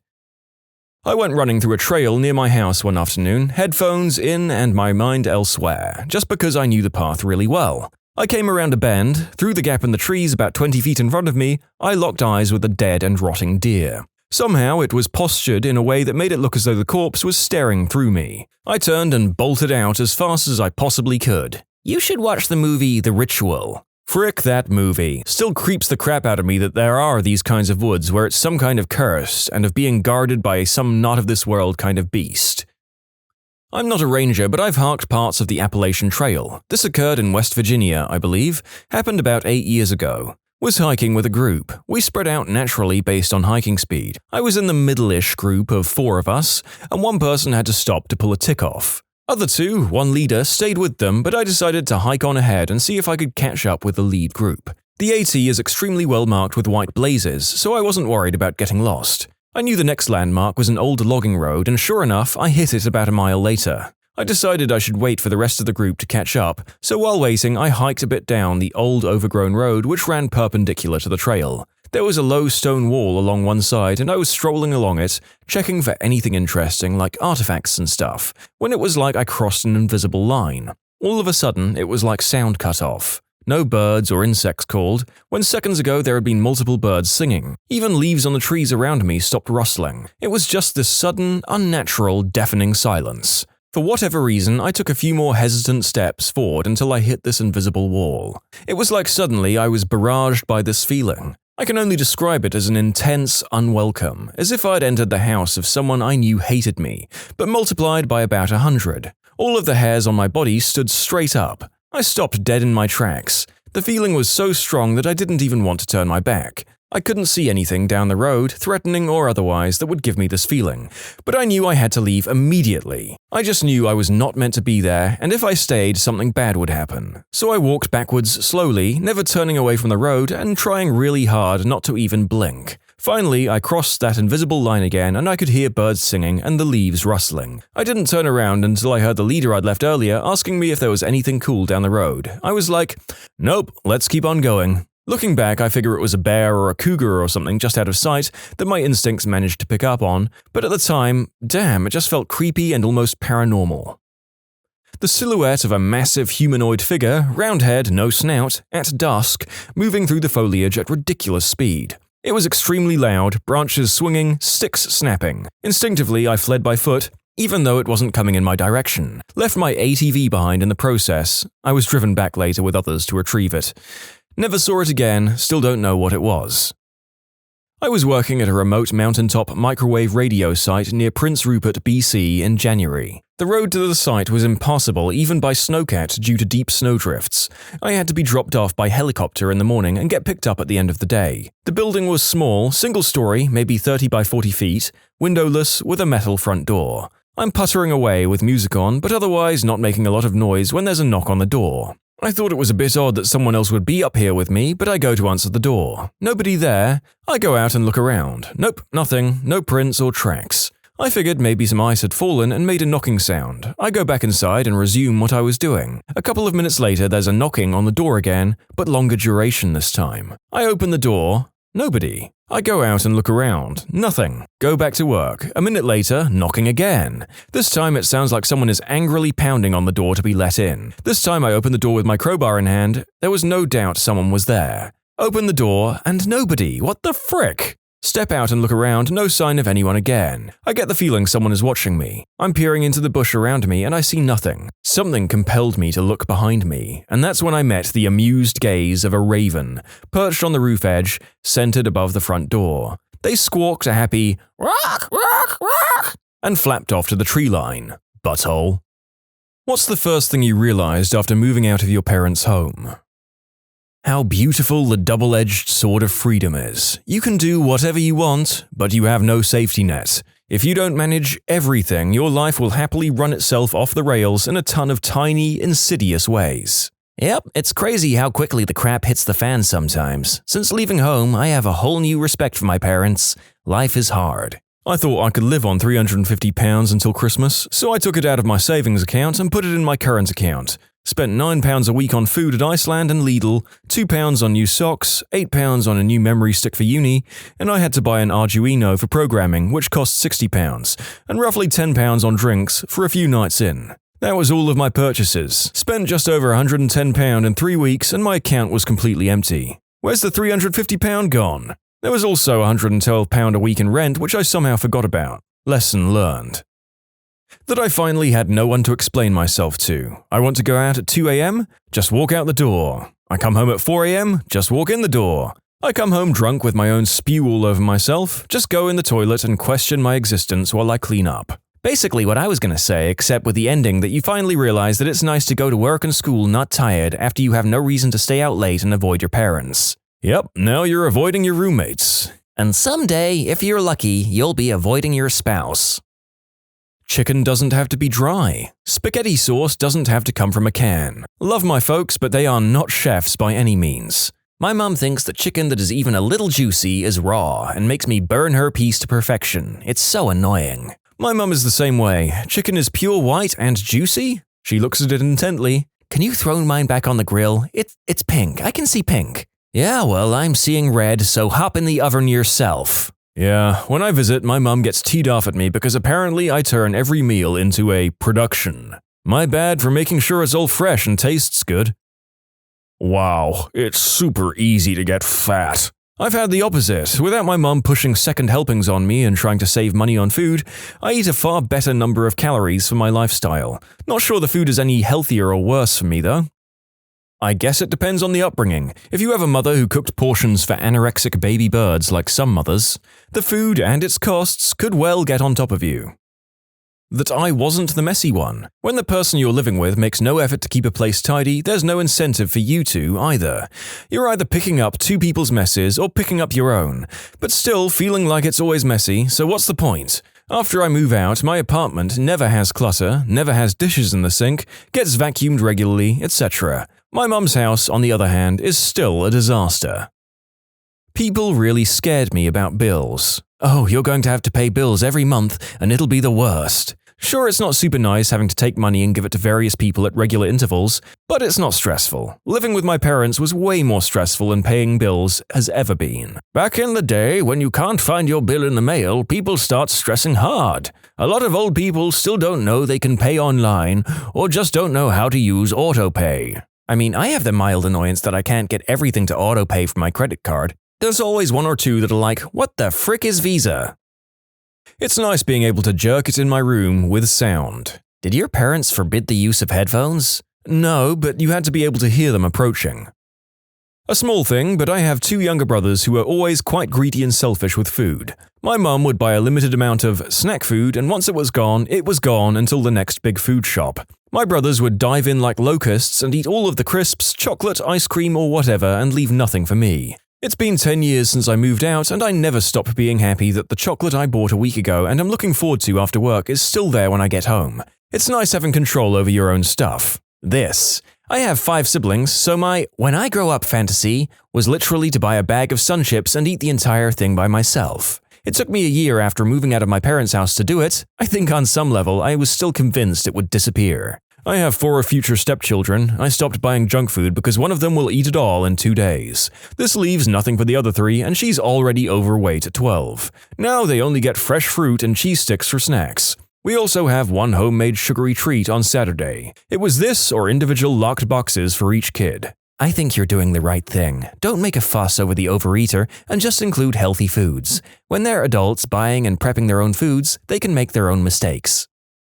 It's so fricking quiet. The first night I looked up at my ceiling and I actually had silence. I was so happy it was hard to sleep that night. Oh my god, you can have this magnificent, absolute silence whenever you want. On the flip side, it can sometimes get very lonely if you don't have a lot going on with the rest of your social life. I went a few months without a roommate and it's nice for sure, but sometimes laying there at night is weird. You can't just walk out into the living room and just shoot the crap and laugh and joke with somebody while you drink orange juice out of the jug in your pajamas for a few minutes before going back to bed. Most of the habits you have are actually your parents' habits they passed on to you. I also noticed that not everyone who moves out of their parents' house realizes this. My wife and I argue frequently, though not in a serious way, that the other loads the dishwasher wrong because our parents had different dishwasher habits. I choose who I let come over. This is big. I hated most of my brother's friends and most of the people I lived with. Mum's fiancé and his kids and grandkids irritated the crap out of me. Now it's just me and whoever I invite over. It's beautiful. I can't afford all those extra things I usually throw in my parents' grocery trolley. And how expensive the essentials like toilet paper and dish soap add up to be. And how it's a chore in itself remembering to write them on the list and actually purchase them. It's easy to think you're doing super well with money before you start paying for incidentals and household stuff. So true, I remember my first trip to the store about a month and a half after I went to college. I had a pretty tight budget of about $250 a month that my parents gave me to spend on random things, which, by the way, I know is extremely generous of my parents to give me, and I'm exceedingly grateful that they did. I went to the store thinking, okay, all I need is some toilet paper, that should be pretty cheap. I'll still have plenty of money to buy some booze and eat out with friends a few times. Maybe I'll have enough to get a new video game. Then I walked down the aisle and realized pretty quickly that I needed a lot more than just TP. I was nearly out of laundry detergent, shampoo, deodorant, trash bags, etc. By the time the clerk was done ringing it all up, the bill was north of $100, which was further punctuated with the knowledge that my car was basically on empty and that I needed to stop on the way home and get gas. I sat at home that night knowing that I had like $90 of spending money for the rest of the month. It was a harsh moment of reality when my friends wanted me to go out and I had to tell them I couldn't afford it. I learned pretty quickly that I needed to make a budget and not take all of those small household items for granted. That the dish fairy didn't move in with me. You'll soon realize that the dish fairy was inside you all along. The ghost sounds I was hearing all the time was my parents doing the deed. Spooky. God damn, I miss my dad. God damn, am I glad to be away from my mother. Oh, I can bring boys into the house. That everything costs money. Rent costs money, council taxes cost money, heat costs money, water costs money, electricity costs money, groceries, guess what, cost money, petrol costs money, maintenance costs money, TV license costs money, just living costs money. I was in no way spoiled or sheltered when I was growing up, but even I was shocked by the expenses of everything. I dread to think how much my parents must have been spending every month just to keep a family of 5 alive. Makes me appreciate them even more, and I feel awful about how I used to moan about not having stuff when I was growing up. A fairly high amount of the comments on the cost of living in this one. I would suspect that's the biggest factor when you move out, although some of us delayed the issues of bills by living in student accommodation and just clump it all together. That I actually don't mind a little bit of order in my house. Oh, I hear ya. Nothing like coming home to no surprises. It's also kind of weird. I live with my parents still, but I was completely alone for a few weeks last year, and for some reason it was really odd to come home and find that nothing had moved. I mean, of course, the first thing you notice is that those dishes aren't going to do themselves, but it wasn't just about the work I had to do, it was the little things, like putting some letter on a table and it staying there for days unless I moved it myself. Seeing those objects stuck in the same place every time you came home kind of makes you notice how much the house actually lives when everyone else is there. It's so gosh darn quiet. Gloriously quiet. I laid on my floor of my empty apartment living room like, oh my god, yes. How much they actually took care of. Those frickers own a house, cabin, a condo, and manage every single bill they have while working more than full-time jobs. The kicker? They still have free time. Like what the frick, parents, I can barely make breakfast and be out the door on time, yet y'all just made a 5-course breakfast and have finished half your emails in the same time. It made me appreciate how damn efficient they were with their time. I can eat whatever I want for every meal of every day. So how many boxes of Pop-Tarts is that a week? When I was 15, my mom went to prison and my dad was a drunk. So I was in charge of the food stamps, $500 a month. The grocery store had a sale and Pop-Tarts were $1. Guess who had 300 boxes of Pop-Tarts? The freedom from someone else dictating your life, which was absolutely worth all of the other responsibilities that go with living on your own. It's not even close. That I can make a sandwich at 3 a.m. and no one can be mad at me. It was liberating. You can submit your own stories to be featured here on the channel. The story submission link is in the description below. And if you want to listen to some vibey music in the background, check out easymode, also linked below, and subscribe. The amount of peace I got and the mental fatigue that got lifted off my shoulders. I felt like I couldn't do anything at home without being judged. Unfortunately, my mom has this habit of randomly stopping by unannounced in the middle of the day, especially on weekends when I'm just trying to sit in my bathrobe and drink beer and play video games for a few hours in the middle of the daylight. And then she's always so obviously condescending about it and it feels like crap. Like, sorry mom, I got a degree in a field where I can get weekends off, if I work 9 to 5 all week. I don't see why I should have to get up and be super productive every fricking Sunday as well. The other thing that bothers me a lot is that she doesn't really understand what my work is. Energy management and engineering analysis type stuff. So she kind of dismisses it as if I don't actually have to do any work, and my existence is some kind of stress-free fairy tale life. It tees me off. How much I didn't miss it. My roommate was calling home constantly and terribly homesick, but I never felt that. I somehow have a closer relationship with my family after moving out than I did while I lived with them, and their house never fully felt like a home to me. The saying, home is where the heart is true even if you're not talking about being in love. I wasn't close with my family, and I didn't feel like that house was much of a home. I lived in an apartment with my best friends from 2012 to 14, and I still miss that terribly at times. I don't really need to eat. Who would bother? What is dinner? Living on my own made me really wish eating was optional.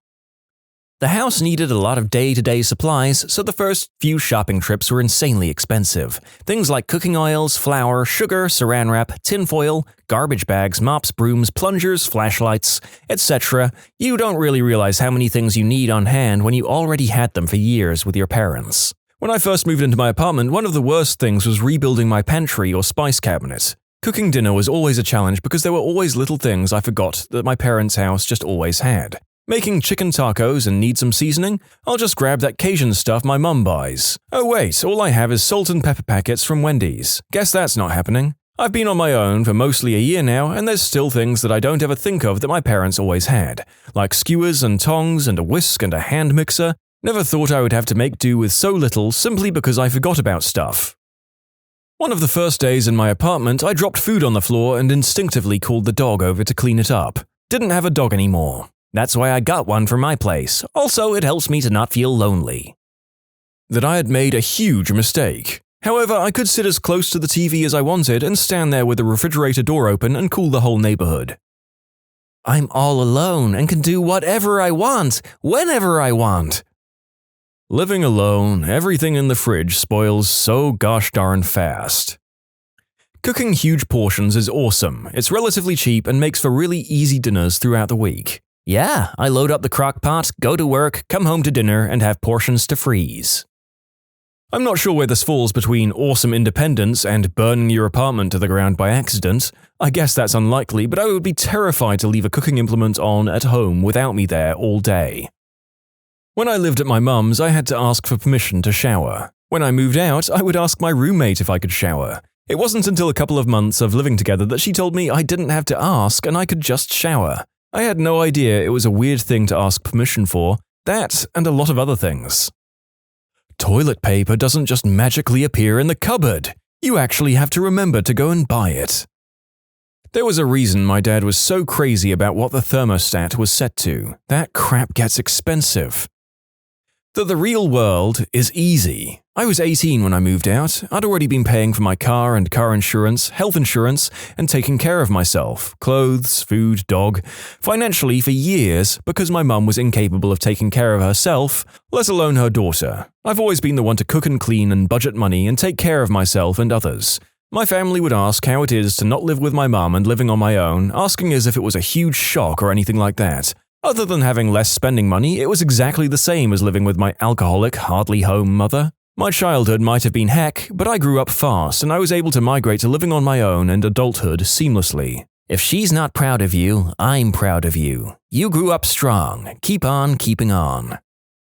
That being an adult is way less scary than it was made out to be. It isn't normal to spend a whole 12-hour day once a week going over finances. It isn't normal for it to take 2 months to resolve a phone call with a company. Cleaning the house shouldn't take a whole week. Driving isn't that bad. My mum made me terrified to be an adult, and now I'm handling it just freaking fine. I'm really teed off at how anxious she made me.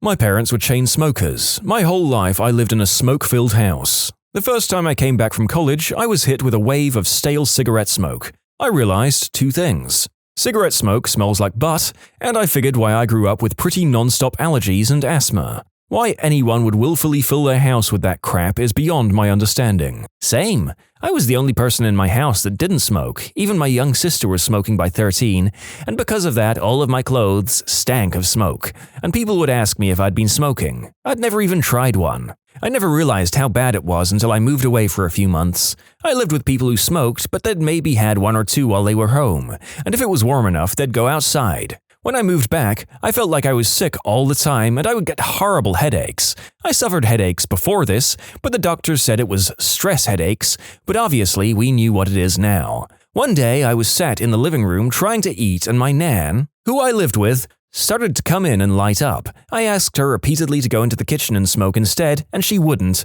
and I just went mental, flipped the table over, and stayed at my boyfriend's that night.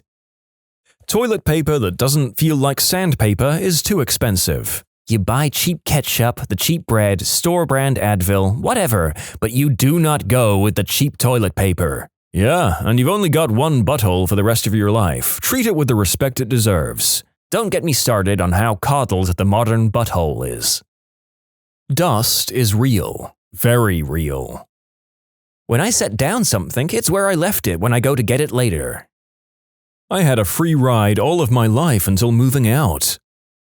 I can pee with the door open. It's a way of life now. That cleaning isn't such a chore as parents make it out to be. I clean 1 day a week on a Saturday for about 3 hours and that's it. Everything is done. I just make sure to clean up after myself as best as I can. Sometimes I'll admit I'll leave that thing out on my coffee table for a while, or leave dirty clothes near my laundry basket but not quite in it. But it's no biggie, small messes here and there. Still in the end, just a few hours on a Saturday to vacuum, Clorox, Windex and Lysol everything, and it's clean for another week. I also realized that most of the messes my parents would complain about were the ones that they made themselves that got out of control, and then they would pin it on me to help clean it up. Now everything is clean, no one nags for it to be cleaner since it's already spotless, and it's wonderful. I came here to post along the same lines. When I lived at home, somehow every kitchen mess was my mess to clean. They did fine with everything else, but the kitchen always had stacks of dishes, piles of mail, countertops full of crumbs, etc. I moved out, bought my own house. I deep clean my kitchen once every 1.5 to 2 weeks to keep it tidy the rest of the time. Their kitchen is exactly the same as when I left. Of course, a lot of that has to do with the fact that you are 1. Living in a space significantly smaller than your parents, and 2. Not cleaning up after as many people. Keeping clean a 5-bed, 4-bath house while raising 2 children and working full-time is exactly as much of a chore as your parents made it out to be.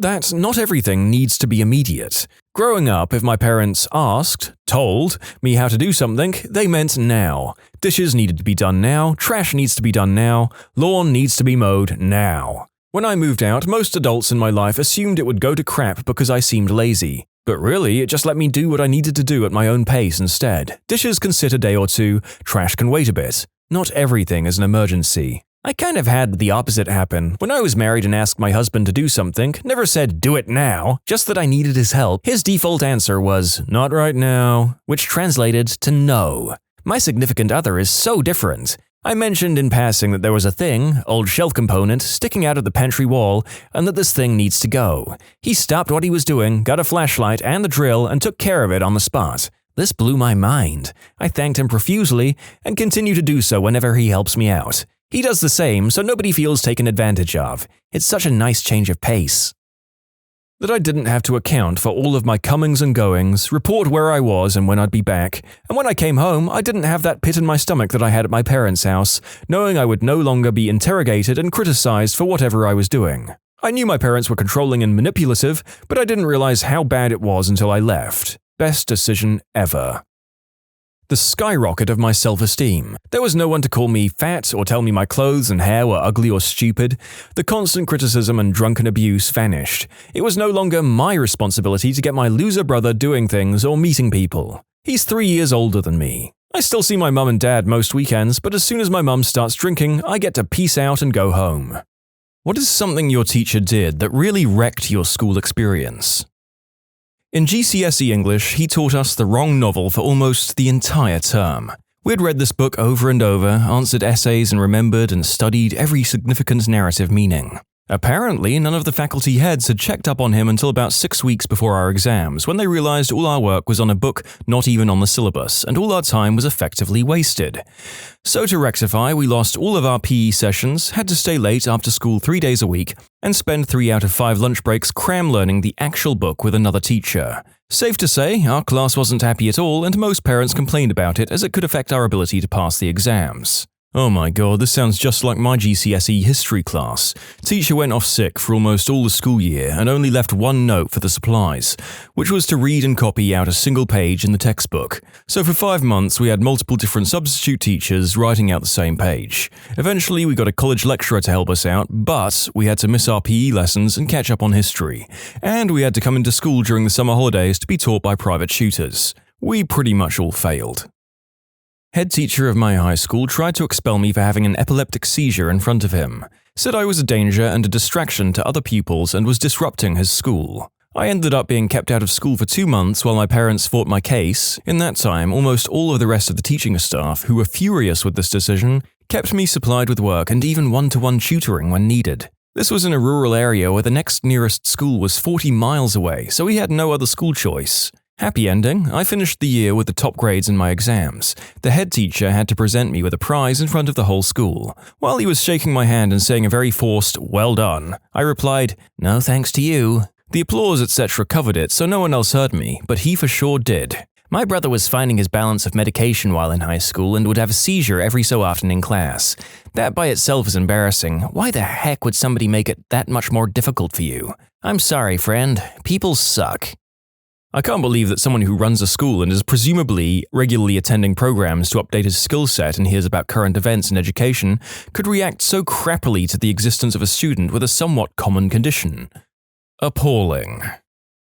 40-degree weather, Celsius, in outback Australia, and she wouldn't turn the aircon on in class, even though it worked. Her reason was that when she was young she didn't have aircon and she survived. Yeah, nah, all the students hated her. Mine was the reverse. Middle of winter up in the Blue Mountains. B-word wouldn't even turn the heater on in the mornings because she grew up without heated classrooms. And it's like, yeah, but you guys were also allowed to wear giant frickin' coats, weren't you? Where didn't they have heated classrooms? There's a schoolhouse by me built in the 1850s and they have a wood stove in the front. At university, my professor didn't tell us the time of our examination, despite numerous emails from 20-odd students as well as the head professor of the course. This exam could have been any time from 9 a.m. to 5 p.m. and I lived 90 minutes from campus and I relied on crap public transport to get into uni. It got to 9 p.m. the day before the exam, no one knew when the exam would be and if we missed it, we would fail the whole module. So I took the train to the city where my uni is, booked a cheap, crappy hotel room for the night just to make sure I was there on time. We all took the exam at 12 p.m. after getting an email an hour before the exam was being held, so I wouldn't have made it in time if I'd stayed at home. Worst part was that no one cared, not the professor, the course lead, or the head of our school. They just left 30 students in the lurch, allowing them to potentially fail the exam and therefore the module. In my second semester of my first year of law school, everyone in my class, 80+ people, had to take a research class. This class was taught by 4 different law librarians but followed the same syllabus. It was also worth 1 credit. These librarians ran the class as if it was 3 credits. We had to read, conduct legal research, write 2 memos throughout the semester when we had 5 other classes, all within the 2 to 4 credit range. Plus 1 specific class that was notoriously difficult. Anyway, halfway through the semester, my class gets teed off at the workload to credit ratio, and someone starts a petition to reduce the number of assignments and or change the grading for the class from a letter grade to a pass or fail. Almost the entire class signs, there are a few holdouts. The student who started the petition delivers it to the librarians. The librarians remove 1 or 2 assignments, but otherwise disregard the petition. Those who signed all awkwardly suffered through the rest of the semester. It's so annoying to only get 1 credit for a big class. Once a teacher said about a 1-credit class, "Actually, this class should have more credits, but there weren't any left when dividing the credits." It also happens that classes are 0 credits and you're still scheduled to pass them. It's weird how the credits are divided. A study year is worth 60 credits, then the credits are just divided somehow over all the classes no matter how many classes and how much workload there is. The weirdest thing that happened was when my major shared a common subject with a different major. We had different but overlapping majors. This was one of the overlapping subjects. Because the other majors had less subjects total, this subject was worth more credits to them than my major, because we all had to get 60 credits in a year, no matter the amount of subjects and the workload. Forced us to make a donation to charity. When I didn't bring anything in, I got a demerit. Had to argue that not everyone has the ability to give something away. She then told me off for backchatting in front of the class. Everyone was like, "What the frick?" My God, you just gave me a flashback. I remember I had a teacher. She never actually taught me. I don't even know what her position at the school was. She yelled at me for not bringing in canned foods for the food drive. She said I was lazy and not thinking of those less fortunate. She even took my agenda out of my desk and wrote it in my daily calendar to bring food. Like, sorry, I can't bring in food I don't have, B-word. Joke's on her though, I never used that agenda anyways, and I still didn't bring stuff in.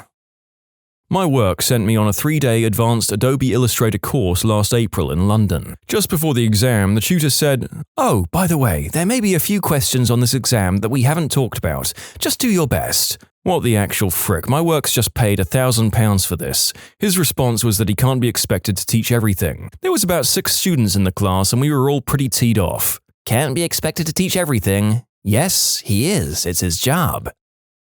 Make everyone come to college from 10 a.m. till 11:30 to hold presentations. Be 45 minutes late. Not tell students they aren't allowed to see each other's student presentations and thus make them be at school at 10 a.m. without reason. Somehow take up 3 times the amount of allocated time per presentation group. Finish at 18 instead of 11:30. Let most of the students fail or just barely pass. In that particular order. She didn't believe in field trips because she said that kids would have too much fun, and learning isn't supposed to be fun. However, the entire grade would take the trip, so she was required to take us. She would make us all sit in a common area of the zoo, museum, etc., and she would hold classroom lessons. It was so upsetting to hear about all the cool things the other kids got to see while we had class. The fact that I still remember things I learned on fun field trips compared to the countless times I was in classrooms says a lot. He would act like he was enlightened and say stuff like, "Video games rot your brain. All your free time should be spent on education, as that is all that matters." But then during the lessons, he would go completely off topic and start talking about random crap. Apparently, he's making a board game that could compete with chess because he's just that brilliant. Screamed at the class because he assumed that an intermittent beeping sound that occurred throughout the lecture was somebody receiving texts. It was the projector that he was using, alerting him to the fact that it was overheating. Dumb idiot. That's almost as good as the time a substitute tried to confiscate a student's phone when it beeped. It was a diabetes monitor attached to the student's body. My friend with an insulin pump was sent to the office by the security guard because she refused to take off her pager. Cell phones weren't really a thing until my senior year or so. He called her a liar when she said it was a medical device. Principal was pretty unhappy with that one. When you combine crappy teachers and people who don't understand how technology works, you get a real Venn diagram for unfair punishment, I suppose. I had a college professor who was teaching a history course to a bunch of education majors in their junior year. She would ask us questions all the time about things she hadn't yet lectured on, and then pull the, "Really? No one knows the answer to this? Well, I guess we'll just wait for someone to answer." We were all education majors. We knew that trick. We waited her out every single time. She always broke first. For those wondering, what's the trick? This was a poorly executed attempt at using the Socratic method. It's better to have students arrive at an answer themselves than it is to tell them. However, you have to first create an environment of trust and respect so that students are comfortable enough to risk a wrong answer. And you have to be willing to provide a bit of scaffolding should no one know. The professor did neither of those things. Our French teacher held a 5-minute detention for the entire class because we waited outside the classroom for her to let us in. You know, like polite kids do. She claimed we were wasting her time and sent a detention note home to all the parents. Better still, on result days, she said, "Wow, I didn't expect you to get an A." During English-controlled assessments, she would play whale noises in the background to help us focus. "Class, to help you focus, I've put on calming whale noises." Whale mating video starts playing. Isn't that better? We were about 10 or 11 years old. It was the last period of the day and the music teacher was subbing our science class. He was sitting on the computer and we were all getting on with work. Toward the end of the day, our homeroom teacher comes into the classroom and exclaims, "It's the end of the day, why are you not all packed up?" To which the music teacher replied, "I told them and they refused to." Excuse you? He hadn't said a thing to us, so we all protested. Even so, our homeroom teacher told us off for being disobedient as the music teacher slithered out of the room and we had to stay 10 minutes late as punishment. Lying snake. Why was not packing up such a problem? Honestly, I have no clue. The homeroom teacher had a tendency to get funny about random things, but generally she was really nice and one of our favorite teachers. She's a family friend, and now that I'm older, I know she's an alcoholic and had problems with her marriage then. I would guess that it has something to do with that. You can submit your own stories to be featured here on the channel. The story submission link is in the description below. And if you want to listen to some vibey music in the background, check out easymode, also linked below, and subscribe.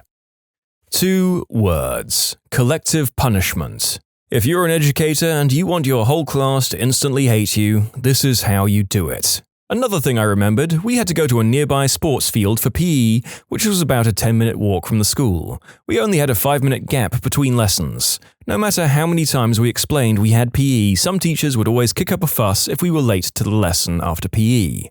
It also led to students missing the school bus if you had PE as the last session of the day. I'm pretty sure some parents complained because they started ending PE lessons 5 to 10 minutes earlier. I think collective punishment is supposed to make the whole class hate the one student who was acting out. In reality, obviously, it's the teacher who comes off as the bad guy. How ironic. The class was doing a project on criminal justice and held a mock trial. My friend got assigned to play the role of a victim of inappropriate behavior from an adult. In real life, she had actually been the victim of this kind of behavior. She felt it would be too emotionally draining and tried to get out of the part. The teacher wanted an explanation, but my friend kept saying it was very personal. This went back and forth a few times over the next 2 days, and it was just not clicking in the teacher's head. Finally, he lost his patience and yelled out, "You're holding up this whole project for everyone. Why the heck is this so difficult for you?" With the whole class paying attention, she admitted the reason why. She had had this kind of thing happen to her before in real life, and she went to go cry.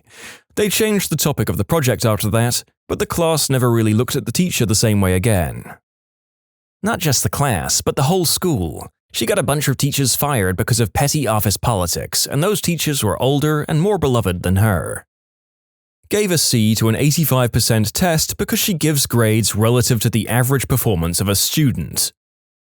My siblings once got an F for making a single mistake on the entire test. The reasoning was that it was a bonus grade anyway. Sounds like my friend that got downgraded from an A to a B because he used pain instead of sores. No other mistake than that. Our teacher in that class was second to the most hated, only because he wasn't as much of a C-word as the first. This happened in my class as well. In English class, English as a second language, a classmate used perhaps, but he was downgraded since that wasn't a word we'd learned yet. He should have used maybe. Demoting his grade for learning ahead. Always an excellent plan to promote learning.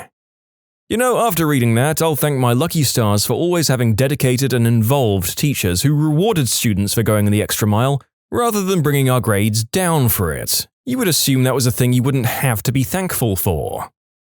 Teacher spent weeks teaching us the shin lever method of learning about natural science instead of teaching from the book. On test day, he gave us the test that came with the teacher's version of the book, so we'd never even covered the info on the test. We all scored poorly, but learned to ignore him in class and study the book on our own. Google isn't telling me about this shin lever method. What is it? His name was Mr. Shinlever, and his method was to teach us the things he remembered from college about natural science, none of which was covered in our 9th grade textbooks. Oh my god, how did he get the job? My German teacher would make you retake spelling tests until you got 100%. Once you did, you could sit and do whatever you like until the whole class got 100%. This caused a lot of pressure on everyone, as he used to belittle the students who didn't pass first or the second time. If you were the only one left, he would stand over you and watch you struggle. One test day, I decided to bunk off and got caught. I burst into tears and explained how horrible this teacher was and that I'm never going back into his class. I was moved into a higher set German class with an amazing teacher and my German improved. When I was a sophomore in high school, there was a shooting at an elementary school in my town. I'm sure you could figure out which one. And we went into lockdown. My math teacher proceeded to hand out the test we were supposed to take that day and told us to have it done by the end of the lockdown drill. No matter how many students complained or tried to tell her what was going on at the school, she remained adamant that it was just a drill even when they started reporting death counts. None of us looked at her the same afterwards. Holy crap, this is the worst one in this thread. This was second year, or 12th grade, in school. My teacher, unable to manage 20 of these rowdy kids, is pretty enraged by the end of the class. She has a thing about counting every piece of equipment after class, and she begins counting the Newton meters. Now, if you don't know what these are literally a metal spring with plastic around it that measures how much a thing weighs. This teacher counted 19 when there was definitely 20. She holds us back for lunch. She brings the faculty head in, and we get a bollocking from her. Cannot steal from the school, unjust, yada yada yada. If we were rowdy before, we're raging now, and she requests the least well-behaved kids open their bags. Of course, these kids are protesting, but the teacher offers detention if they don't comply. So after rummaging through a bunch of pubescent kids' bags and finding nothing, she finally goes back to her desk to find the Newton meter sitting behind her world's best teacher mug. Look on her face, priceless. I would pay to watch the look on her face. The fact that she found it behind her world's best teacher mug is even more hilarious. That mug was promptly retired from duty. Pretty standard teacher stuff, keeping the whole class in at lunch for something one person had done. It was the fact that the school had a very clear behavior and punishment policy that teachers and pupils alike understood that teed us off, because she blatantly broke it just to prove a point. To explain, someone's phone went off in class. At that school, at that time, that meant having your phone taken off you and getting it back at the end of the day. Fair do. The someone whose phone it was, however, refused to admit that it was them. This teed the class off to begin with. Then the teacher said that we'd all have to come back at lunch. The lesson was after break, so we had another lesson before lunch if I recall correctly, and if we didn't, we'd have an hour's detention after school. Being a goody-goody, I didn't want an hour's detention on my record, so I turned up, but did at least start eating my packaged lunch and dared her to tell me not to. I'd like to know if she ever chased up the people who didn't turn up.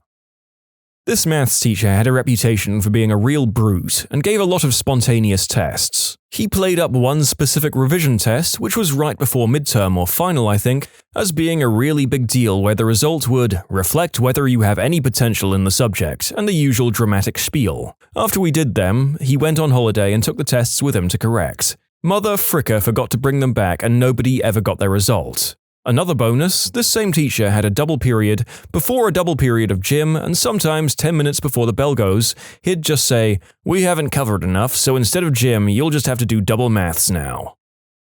She ended up leaving for her vacation earlier than she'd thought, so our final projects needed to be done 3 days early. Not a big deal if she hadn't told us on 2 days' notice. I don't get how teachers get away with this crap. We had our teachers change the exam topic. I took graphic design as a GCSE, my practice exam was an A grade. They then changed the exam to resistant materials with about 2 weeks' notice. I ended up with a C grade in my GCSE. Only one person got to do the exam we studied for because their mother went ballistic. Our religious studies exam teacher taught us the syllabus for the wrong exam board, so we had to go to school for 3 days during the Easter holidays to learn an entire new syllabus. Numerous times they failed students at an exam, then publicly admitted that passing 40 to 50% of students that took the exam would be too much, and that's considered normal behavior. I absolutely hate this. There was this teacher at my old university who just so happens to be the father of one of my closest friends. I was very confused in the beginning when everyone hated him because to me he seemed like a nice guy. I find out later he takes pride in failing his students and will actively fail anyone he feels isn't interested or putting in enough effort. One of my favorite professors said it best: "If half your students fail your class, you've failed as an educator for half those students." Got caught on my phone in class, took it away and put it in her drawer and managed to lose it. Everyone gets searched apart from her, and she was a supply teacher. I think it was some girl in my class. "I got my 3DS taken away, and when I got it back, the admin at the front desk said they played it and ruined whatever I was doing. I was rightly teed off, but I didn't want to get into any more trouble." Mine turned off the AC to punish the people passing notes. She yelled at my friend for missing so much class. He was obviously at chemo. He looked like it, the whole school knew, including faculty, and he said, "I have cancer," and walked out. He sadly passed away 3 months later of leukemia. He wouldn't let the class go until everyone rolled some dice, and if you got 6 on any of the 2 dice, you could leave. I got so many tardy slips and calls home because of him. What was the reasoning? To create more timelines? A gambling addiction, probably. Math teacher. "Class, it's test time." "But professor, you said yesterday that today we wouldn't have to take a test." "Correct. You will not take a test. You'll take 2 one-hour tests in a single hour." When you subscribe, make sure to hit the bell to turn on notifications. Put the playlist on in the background to finish listening to all the stories, or if you want some vibey music to put on in the background, check out easymode. If you like Am I the Genius, give Am I the Jerk a shot. Everything linked in the description.